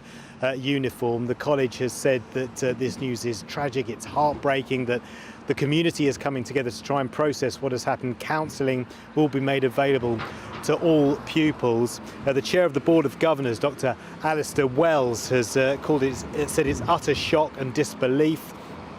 He's called Emma Pattinson a wonderful teacher, but most of all a delightful person. And Croydon High School, which is the school where she used to teach in South London, not far from here, has called her hugely respected and much loved. She was a warm, energetic, compassionate leader, dedicated teacher and generous, insightful colleague and friend. I've spoken to Surrey Police today. They say they're not planning a press conference at the moment, but if that changes, they will, of course, let us know, and we'll bring that to you, of course. OK, and just to be clear, Paul, the school is open this morning. I think my understanding is the majority of the boarders at Epsom are actually overseas, a lot of international students, but it is also a day school where a lot of people from West London, from my neck of the woods, actually get bussed into Epsom every day. And my understanding is that, that the children are attending school today and the premises are open. Yeah, and that would seem to tally with what we've seen, the pupils milling around inside wearing their school uniforms, but the flag's flying at half-mast above the school, and it's certainly not going to be a normal day of schooling, I can tell you that much. No, absolutely. All right, thank you, Paul. Thank you very much. What another awful story. Right, OK. a story which broke on Friday. It was a culmination of months of hard work by the campaign group Us For Them, and its co-founder, Molly Kingsley, joins me now. Molly, great to see you. So, you made a complaint against the boss of Pfizer for misadvertising, effectively, his vaccine product for children. Explain the backstory. What kind of journey you've been on to take such action against such a huge company?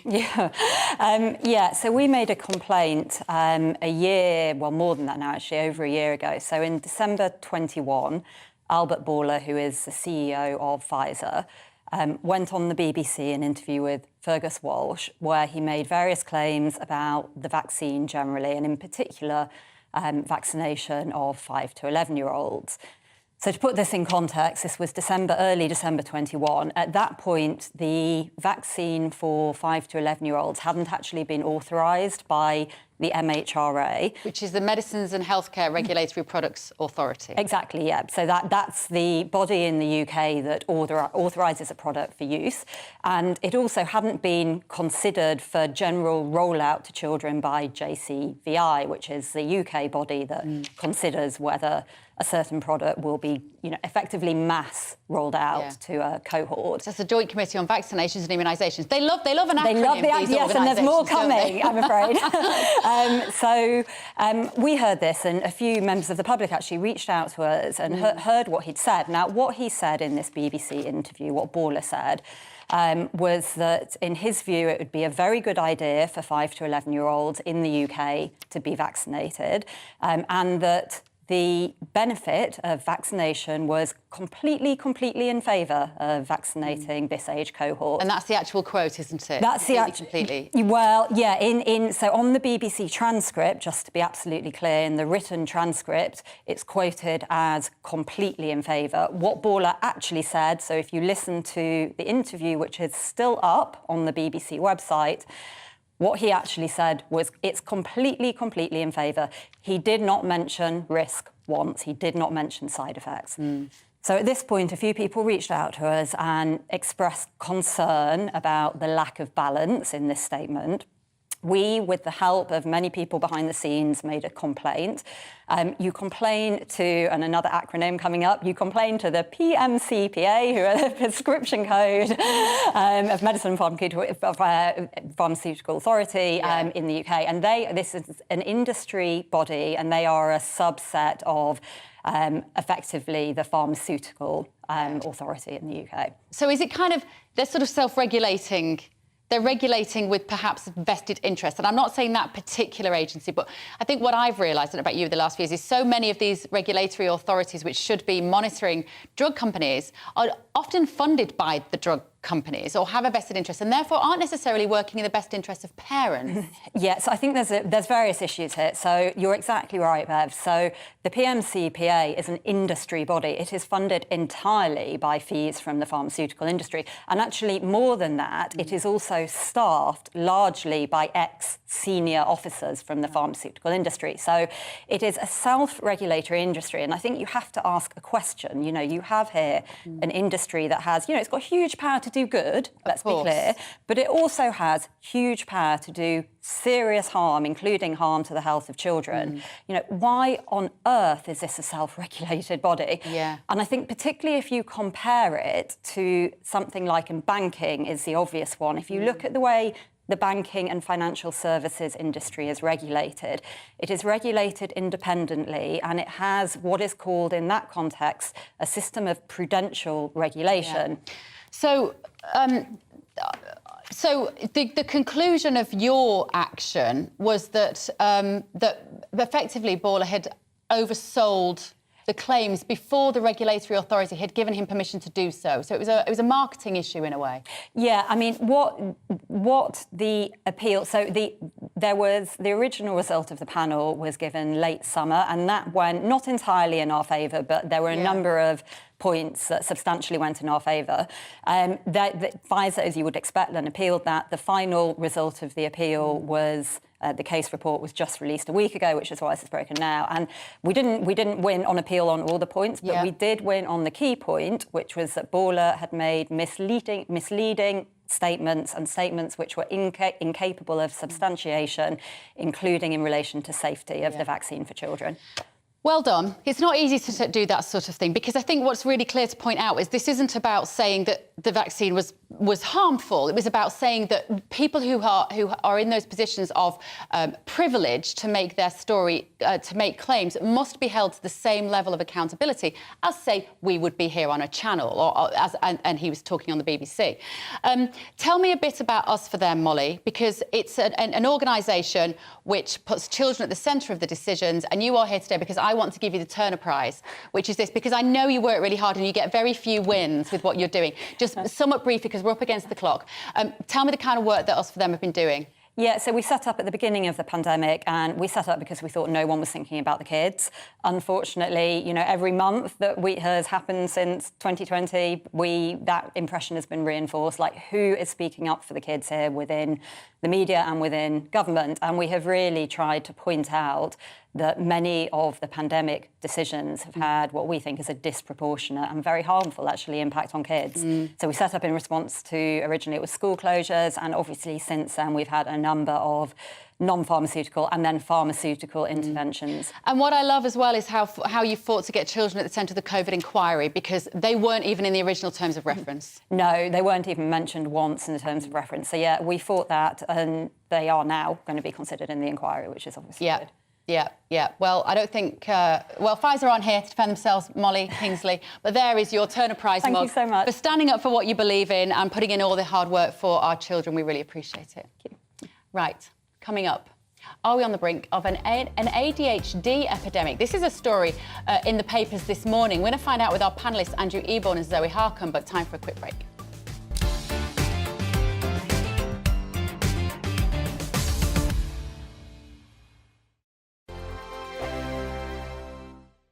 Monday to Thursday, 9 p.m. till 11 p.m. Join me, Dan Wootton. I'll bring you the sharpest takes and hottest debates. Do you not believe in prisons? I don't believe in prisons. I'm completely stunned. I guarantee you there'll be no spin, no bias, no censorship. I actually was personally quite offended by it.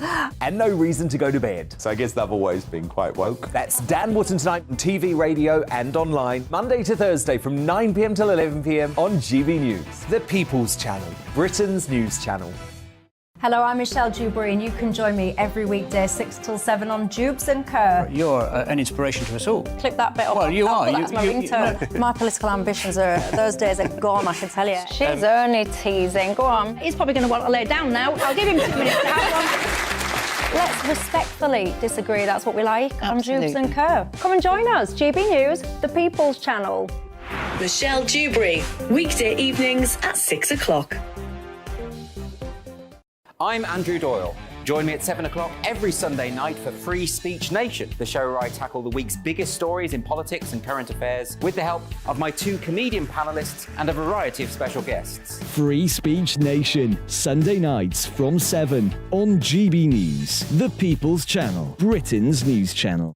I'm Michael Portillo. Join me on GB News on a Sunday morning for topical discussion, debate, arts and culture, and sometimes even ethical dilemmas. I don't always agree with you, Michael. Michael Portillo, Sundays on GB News, the People's Channel, Britain's news channel. He's the king of breakfast TV, and he's back. Eamon Holmes, back on the TV with me this morning. Even remember my name. I know, it's been 4 months. You have holy water by your bed? Oh, yes. Oh, already to bless. Yeah. Oh, Eamon. Oh. Why do you not believe anything I say? Eamon Holmes back on GB News Breakfast at 6 a.m. This year on GB News, we've got brand new members in the family. Join us. Across the entire United Kingdom, we cover the issues that matter to you. GB News will always stay honest, balanced and fair. We want to hear whatever is on your mind, and we don't talk down to you. The establishment had their chance. Now we're here to represent you. Britain's watching. Come join us on GB News, the People's Channel, Britain's news channel.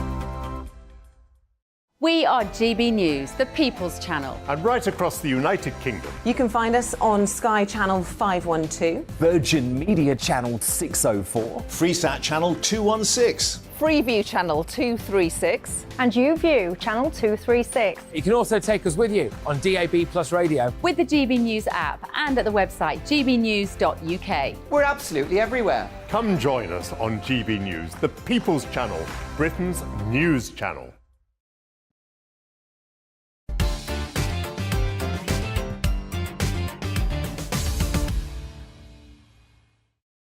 Welcome back to Bev Turner Today on GB News. My panel are back with me this morning. Dr Zoe Harcombe, author and health expert, and broadcaster and futurist Andrew Eborn. Right, this is another one. We had a brilliant conversation before the break. If you missed it, where were you? You can watch it back on the app. And it's about medical ethics, really, and about the future, which is why you come in. Medical health, that's why you come in. It's perfect for you, this story, guys. Right. Should a brain-dead woman be kept alive and used as surrogates? I'm smiling, but I shouldn't be smiling because it's a serious issue, but it's the kind of headline that you read and you go, where are we actually living? We're living in your crazy future, Andrew. Well, we are, and it's also a terrible headline because it sounds like a Bernard Manning joke, doesn't it? So they need to turn... This is actually a great story because it should be phrased differently. Yes. It's all about the message. So that's what we do here. That's what we do here. It's about choice. If people make a choice to donate their organs once they've died and they can help another life, that's brilliant. Yeah. What they're now saying is you can keep somebody alive who's brain dead, who could be a surrogate mother. And apparently there are not enough surrogates in the world at the moment for people who can't bear their own children. And therefore this is one possibility. So it's the progress in medicine. And interestingly, in the article, you have to dig a bit deeper down into it, they say it's not just women, it could also be men who could carry the babies. Well, I mean, that's ridiculous. They can only have put that line in so that if it was a formerly female-born adult who then identified as a male but had retained their uterus, that's what that's about. There you go. Cool, you've got to be across all the detail of these i.e. things a woman. days, don't you, Zoe? I.e. a woman. I'm sorry. Right. I.e. someone with a womb who is a woman. What do you make of this story? Well, do you know, when I first saw it, I thought that's the most horrific thing I've ever heard of. I mean, am I living in some sort of monster world? Yeah. This surely cannot even have been proposed. And of course, as Andrew put it, we donate organs. If somebody had said before that happened that they were prepared for that to happen, then you're suddenly into a different debate, and, you know, which is why it's good to debate and not just take your first reaction. In that circumstance, and if people, when they tick the... I mean, remember, organ donation now is opt-out, isn't it? So what you don't want is for, you opted into that surrogate bit as well. Did you not spot the small print? Yes. So we do have to be careful. It has to be a very clear opt-in the circumstances that I ever become to the point that I'm no longer alive from a brain perspective. I hate even the term brain dead. Then I would be happy to go along with that. Now, there's a bit of a technicality in the article as well, because apparently the longest that we've managed to keep somebody alive so far is 110 days. And working out my numbers, I think it's about 280 days on average. You'll know, three times over. So they've got a way to go before this is even possible. I see. And then you wonder, why do you start floating this kind of stuff? Are you trying to shock us in the health perspective in some way, because actually there's something coming down the line, and if you shock us a little bit and then pull us back, then suddenly we accept the thing that we're pulled back to. So I don't know where they're going with this. Well, they can't even do it yet. It's a Norwegian philosopher who has mooted this idea. Dr. Smarjaw. What's her name? Dr. Smarjaw. Fabulous. When you write the... Open the Smarjaw to all sorts of possibilities. It's got to be good. Nightmare that we're looking at. Well, you're Anna Smarjaw. There you see. And she's an associate professor in philosophy at the University of Oslo, and she said it could be a viable option for women who prefer not to carry a child. Yes. So the idea is that if you are a woman who's maybe been involved in some sort of traumatic head injury, maybe you've had a car accident, a brain injury, and yet your body can be kept alive, as Zoe has explained. You can be impregnated in vitro fertilisation to carry... You are just... Remember, do you speak Latin? Fluently. I bet you do. As a barrister, absolutely. Tota mulier in utero. Oh, you're right. You're absolutely right. Which means... Woman is nothing but a womb. Exactly. You had no idea what I meant then, did you? I did. I will pretend that I do. No, we did. I studied Latin. You have to study Latin. And, of course, that was a phrase that was meant to be a driver for feminism, that women have to move beyond just being seen as nothing but a womb. So this story, perhaps...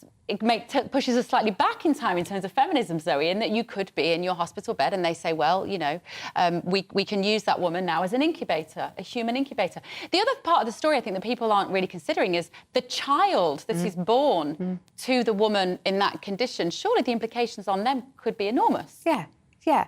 I think it's generally accepted that it's a good idea to have two parents, if at all possible. Or at least one that, yeah. Male and female, because that's how we make babies. You know, I know we can do other things. So old-fashioned, Zoe. Breaking news! This is how we make babies on the Bev Turner show. I'm so controversial, and I can't go to the place that a man is having a baby. I'm sorry, we just got to stop this delusion. Yeah. You know, we didn't fully cover the J.K. Rowling. Andrew, you know, very Rolling, as in bowling. Bowling, yes, sorry, bowling, we did learn that. Andrew very tactfully said, well, you know, this is about the BBC impartiality, but there is a big issue, and you had kind of touched on it in the introduction, which is J.K. Rowling has been a fantastic voice for women, and the idea that somebody could go on the show and then unopposed accuse her of being transphobic. So there was a journalist, I think it was E.S. Rosetta or something, who was tasked with finding the 20 most transphobic things that J.K. Rowling had ever said and couldn't even find one. No. So that was then the story. Well, I think the reason J.K. Rowling has got embroiled into this is because she's a wordsmith, and she's a writer, and she's always been fighting for the fact that we're losing the word woman. And as soon as she said that, you know, she's become the victim there has to be a platform. of trans activism. Right, we've got to move on. Okay. After the break, GB News economics and business editor Liam Halligan will be here in the studio. Big pensions story today that we need to talk about. He spoke to Liz Truss last week as well before she published her 4,000-word article over the weekend. Ooh, let's find out what hand he had in that, shall we? After your morning's news with Tamsin.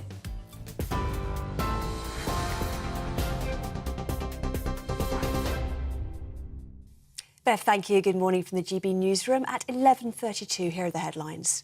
South-eastern Turkey has been hit by a second earthquake just hours after the country was struck by a 7.8 magnitude quake. More than 1,000 people have been killed and thousands more injured after the first earthquake hit in the early hours of this morning. The affected area is near the border with Syria and has caused widespread destruction in both countries. Rescue teams are frantically searching through the rubble for survivors. Turkish President Erdogan described the quake as the worst disaster to hit Turkey since one of the same magnitude struck in December 1939. Thousands of nurses and ambulance staff in England and some in Wales are striking in what's being described as the largest walkout in the history of the NHS. The Royal College of Nursing are beginning a 2-day strike in a dispute over pay. Ambulance crews and call handlers will return to work tomorrow, but will continue industrial action on Friday. Health Minister Maria Caulfield told GB News it's not affordable to meet the union's demands. We followed an independent process with a pay review body that the union signed up to, and were very happy with the settlement last year. And it's difficult for us now. If we are to give a pay award to nurses, we'll have to look at teachers, we'll have to look at ambulance drivers. You know, we just can't afford inflation-busting pay rises that the unions are currently demanding. A private underwater rescue company has begun searching for Nicola Bulley. The specialist diving company, SGI, has been brought in to assist police in searching the River Wyre after Miss Bulley vanished over a week ago. Police believe the 45-year-old fell in the river, but her family and friends have questioned that, saying there's still no evidence. It's after new CCTV pictures were released from the day she disappeared, which show the mother of two loading her car before driving her 2 children to school. The head of Epsom College has been found dead alongside her husband and her 7-year-old daughter. The bodies of Emma Pattinson, her daughter Letty and husband George were found at the prestigious boarding school in the early hours of Sunday morning. Surrey police are investigating, but say they're confident it's an isolated incident with no third-party involvement. TV, online and DAB+ radio, this is GB News.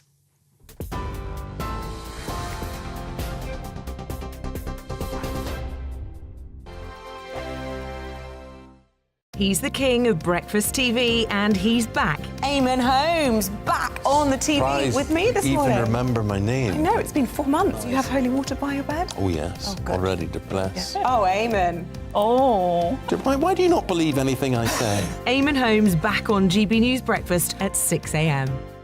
Here on GB News Live, we'll be keeping you in the picture, finding out what's happening across the country and finding out why it matters to you. We'll have the facts fast with our team of reporters and specialist correspondents. Wherever it's happening, we'll be there from 12 noon on TV, radio and online. GB News, the People's Channel, Britain's news channel. I'm Michael Portillo. Join me on GB News on a Sunday morning for topical discussion, debate, arts and culture, and sometimes even ethical dilemmas. I don't always agree with you, Michael. Michael Portillo, Sundays on GB News, the People's Channel, Britain's news channel. Hello, I'm Michelle Dewberry, and you can join me every weekday 6 till 7 on Jubes and Kerr. You're an inspiration to us all. Clip that bit up. Well, you are. That's my ringtone. My political ambitions are, those days are gone, I can tell you. She's only teasing. Go on. He's probably going to want to lay down now. I'll give him 2 minutes to have one.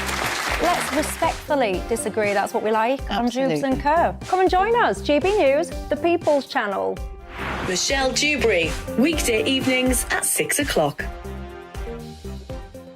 Monday to Thursday on GB News, it's Bev Turner Today from 10 a.m. We're going to be here for you, our GB News family, to keep you up to date, but also make you smile. The guy went from puberty to adultery. And I can't wait to bring a few of my own opinions. I have no time for cultural totalitarianism. We'll engage in passionate, but always polite debate, with your thoughts and opinions at the centre of it all. Only on GB News, the People's Channel, Britain's news channel.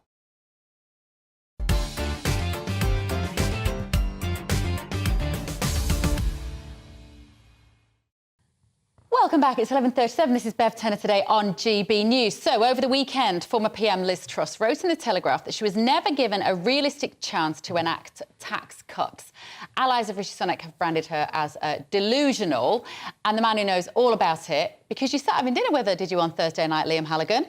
No, I didn't have dinner with Liz, but I did know that she was going to write this article for The Telegraph, which is my newspaper after all. I've written a column in The Telegraph. Sunday Telegraph. Did you help her with it? For over 20 years. No, I didn't help her with the article. Did she write it herself?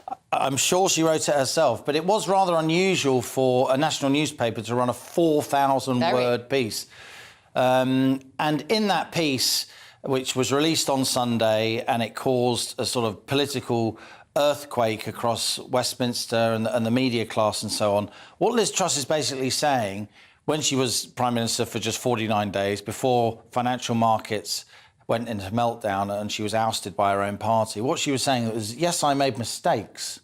Yes, I should have listened more, but the thrust of my policies were correct, moving us from, in the words of current Chancellor Jeremy Hunt, when he stood to be Tory leader in July last year when Boris Johnson stepped down. It seems so long ago. Yeah, doesn't it? Jeremy Hunt said that he wanted to move from a high-tax, low-growth economy to a low-growth, high-tax economy.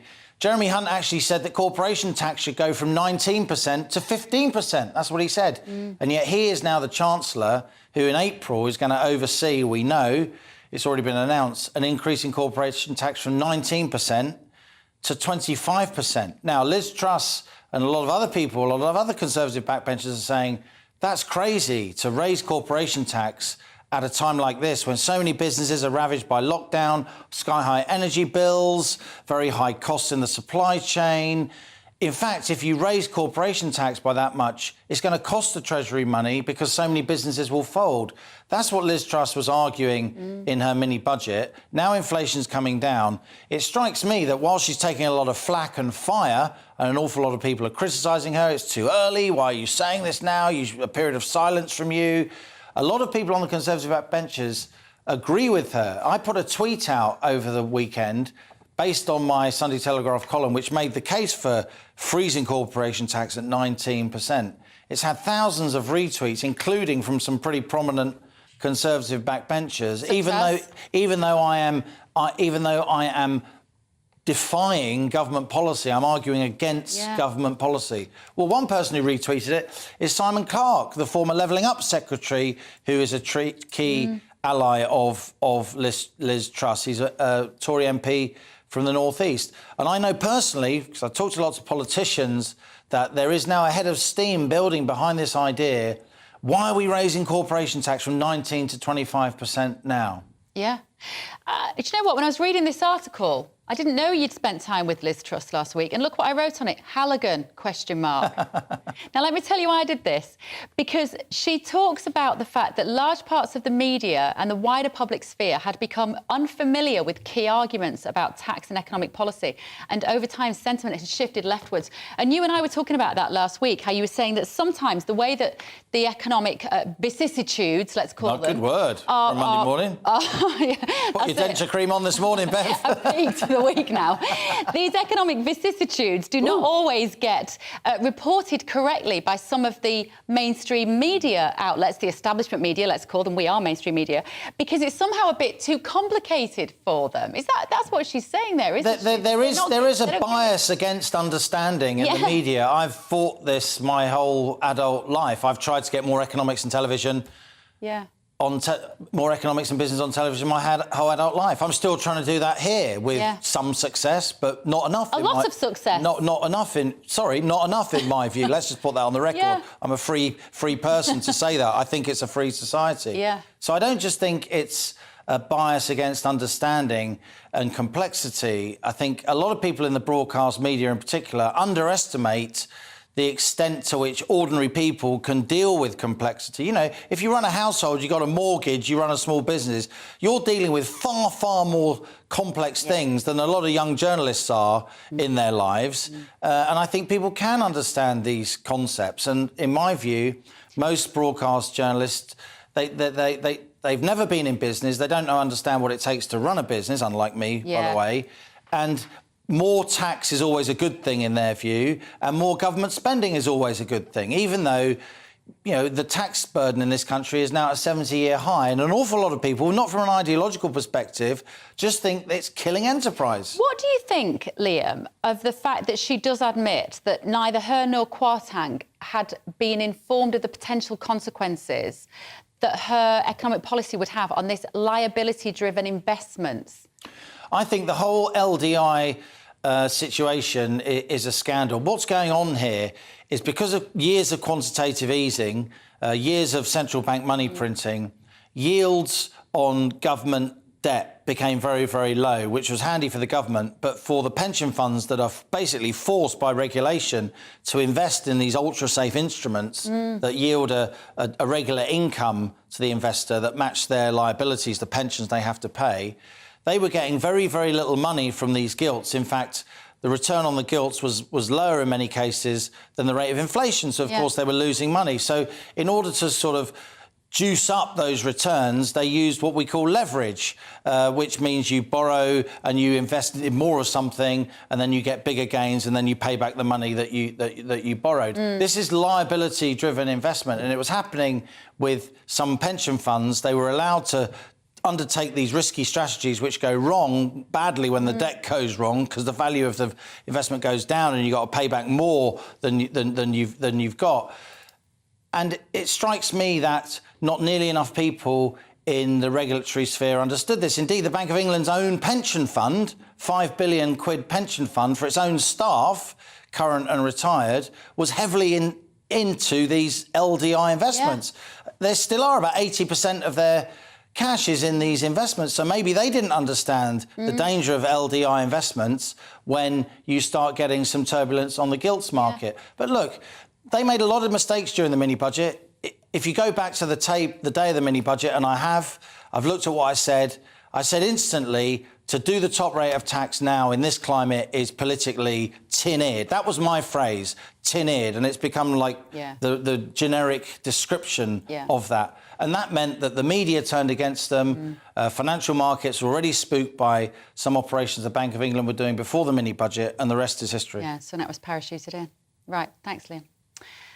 OK, teachers in Scotland are on the final day of their 16-day strike over pay today. Members from the country's largest teaching union are campaigning for a 10% pay increase in the face of a drop in real terms income. Holyrood has made 4 offers to date, but none of them above 5%. Our Scotland reporter Tony Maguire has the story.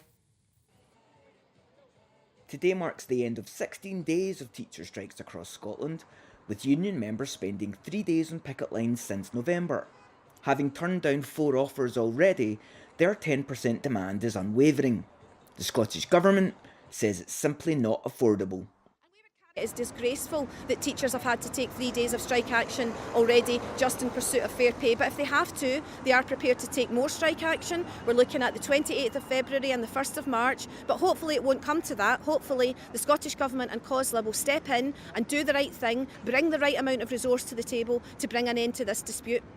COSLA, the group representing Scottish Council interests at the negotiation table, responded to our request for comment. Councillor and spokesperson Katie Hagman said, COSLA leaders are clear that given the financial pressures being faced, it remains the case that the 10% ask of the trade unions remains unaffordable, and therefore we still remain a distance apart in terms of a settlement. But of course there's another affected party in this scenario, and that's why I'm here in Dunfermline to meet the Stewart family. David is a hybrid worker working in 9 to 5, Joanne is self-employed, and Rebecca is in Primary 1. They've had to juggle their days around 3 times already to accommodate for teacher strikes. Who would you vote for? The conversations I've had, broadly speaking, they're all really supportive of the actual sort of striking, because they know that the teachers need to be paid a fair salary. You don't want teachers going to food banks, you don't want teachers struggling to pay the mortgages which are getting higher. We want teachers to be here for a long time. We want the good teachers to stay in their jobs and to teach our kids. It comes down to, I'm fortunate, I'm self-employed, I can juggle my day about, but some of the parents have said, things like, I really am just literally having to give my kid the telly remote or a games console and get on with it. Both sides now have 3 weeks to strike a deal and avoid further walkouts in spring. Meanwhile, it's parents like David and Joanne who are left to prepare for every eventuality. This is Tony Maguire for GB News in Scotland. Now I'm back on my panel with my panel here, Andrew Eborn and Dr. Zoe Harcombe. First time for you today, Zoe. Glad you haven't left the building so far. You've had a good time so far. Right, OK, I'm going to need an explainer from you on this, Andrew Eborn, as you're a man that comes from the future. Thank you. This is about the digital pound that might be possible by 2030 in a bid to combat the failing use of cash. Andrew Bailey and Jeremy Hunt are expected to say it is likely that a new form of money will be needed as cash use continues to decline in an increasingly digital economy. It all sounds so harmless. It does sound harmless, and what it basically is it's basically, as the title suggests, digital currency. You don't need to have physical notes, physical coins and so on and so forth. And the problem is we've started with the world of cryptocurrency, and that's got a really bad name because of things like FTX, and you remember the terrible, appropriately named Sam Bankman-Fried, and the wonderful billions which are lost as a result of it. It is really useful because why on earth should you have physical items in order to exchange? It's the old days of bartering. Here's your eggs and I'll give you a couple of bits of chicken as opposed to everything being digital. And I said for a long time that what you've got to try and do is to simplify the way that we transact. And So what will this look like for people? How does the transition happen? What does it mean for the money in people's bank accounts? So what will happen is effectively, and it happens digitally anyway, you don't have to go to the bank, you don't go and get your pound notes and give it to somebody else. That's happening already. What we need to do is make sure, and this is what they say in the article as well, they're going to do both side by side, because you need to make sure you get to anything about technology, the starting point has to be flatten the learning curve. And if you think about how do I pay for items at the moment, what you're doing that digitally anyway. You're going there with your credit cards, you're tapping it, and that transacts. It's very rare that you're now handing over cash. And so many places since the pandemic no longer take cash. Zoe Harcombe, I can't work out if Andrew is an evil angel from the future. Do you know what I mean? He's fabulously enthusiastic. That is no doubt. Because I just have all these little alarm bells going off in my head about how we're all going to be beholden to our digital currency. And if we do not have the freedom to transact without the potential for surveillance, we are not free, Zoe. That's exactly what I'm thinking. I'm sat here thinking, what could possibly go wrong? So I want to understand the aim. Yeah. And having read the article, the aim seems to be, because we're using cashless, but we've been forced to use cashless. It did start during the whole COVID thing of, we don't want to touch pound notes because they might have a virus on them. And then we found out there was no fomite transmission. So sorry about that one as well. But why are they doing that? this. And if they are having the two along side by side, as Andrew says, we're there already. We already have digital payments. Yeah. I can use it to the extent that I want to, and I can also use cash whenever I want to. So what is your aim? What is behind this? Because, again, I just don't trust people at the moment, people who are supposed to serve us, who are controlling us and telling us what to do. And I don't trust that they're not going to do something sinister with this. But isn't it also because... it's about, you can be programmable, because the Bank of England did ask Rishi Sunak this question way before his Prime Minister, when they said, are you going to make your central banking digital currency programmable? And that means you can only spend it if we apply certain conditions. That must worry you. Well, if that's true, that would worry. But as with all these things... True in China. Well, but in China, they only have weather balloons. You've got, don't believe everything. So the reality is it's going to happen. And as I say, it's just preparing that. What we need to do is avoid the shock headlines. And what they always say, and I said, P.T. Barnum, I always quote, P.T. Barnum said, if you want to draw a crowd, start a fight. So what you do, and the thing that spreads the most, the father of PR used to say that the thing that spreads the most is fear. So if you worry people about things, then all of a sudden they're not going to do it. What we need to do, and what you do brilliantly on this show, is we flatten the learning curve, explain what's going to happen. We're already doing digital transactions. There are far more digital transactions than people handling cash. What we need to make sure is that nobody's excluded. I agree. And what I love is the fact that we are talking about it and very few people are. Yeah. And that's what we need to be doing, is to make sure that we all understand what the regulations and the alignments might be around that. Right. Zoe, we're moving on, which is very accurate, because this is a story about ADHD. Apparently, this is Max Pemberton writing in the Mail today, is that it is the must-have mental health condition and it's being overdiagnosed, in his opinion, as a doctor. Is this not just because none of us can concentrate for very long anymore because we're always flicking on our phones?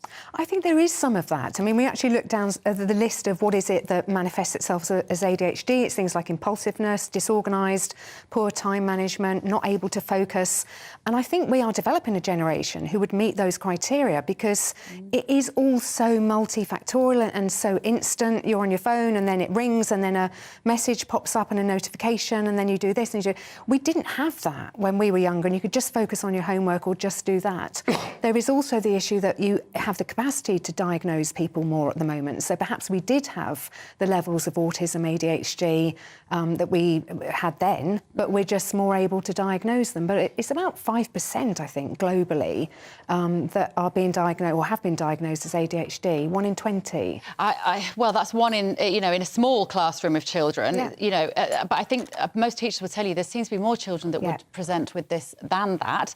And of course, there are these online tests now, Andrew, that this is what in this article is saying, he said, this Dr. Max Pemberton, he said he did it and he came out as ADHD. Are you distracted by music if you're trying to do a piece of work? Well, yes, I am. Drug companies make money out of this, though. They do indeed, but what I don't like about this article, and I know Dr. Max Pemberton is there to, as I said, P.T. Barnum, start a fight. Yeah. You work on that sort of way. It's actually very negative. I think lots of celebrities have come out who legitimately... So Johnny Vegas, who very recently spoke about his own challenges, and he said he found it very reassuring to find that he got a diagnosis.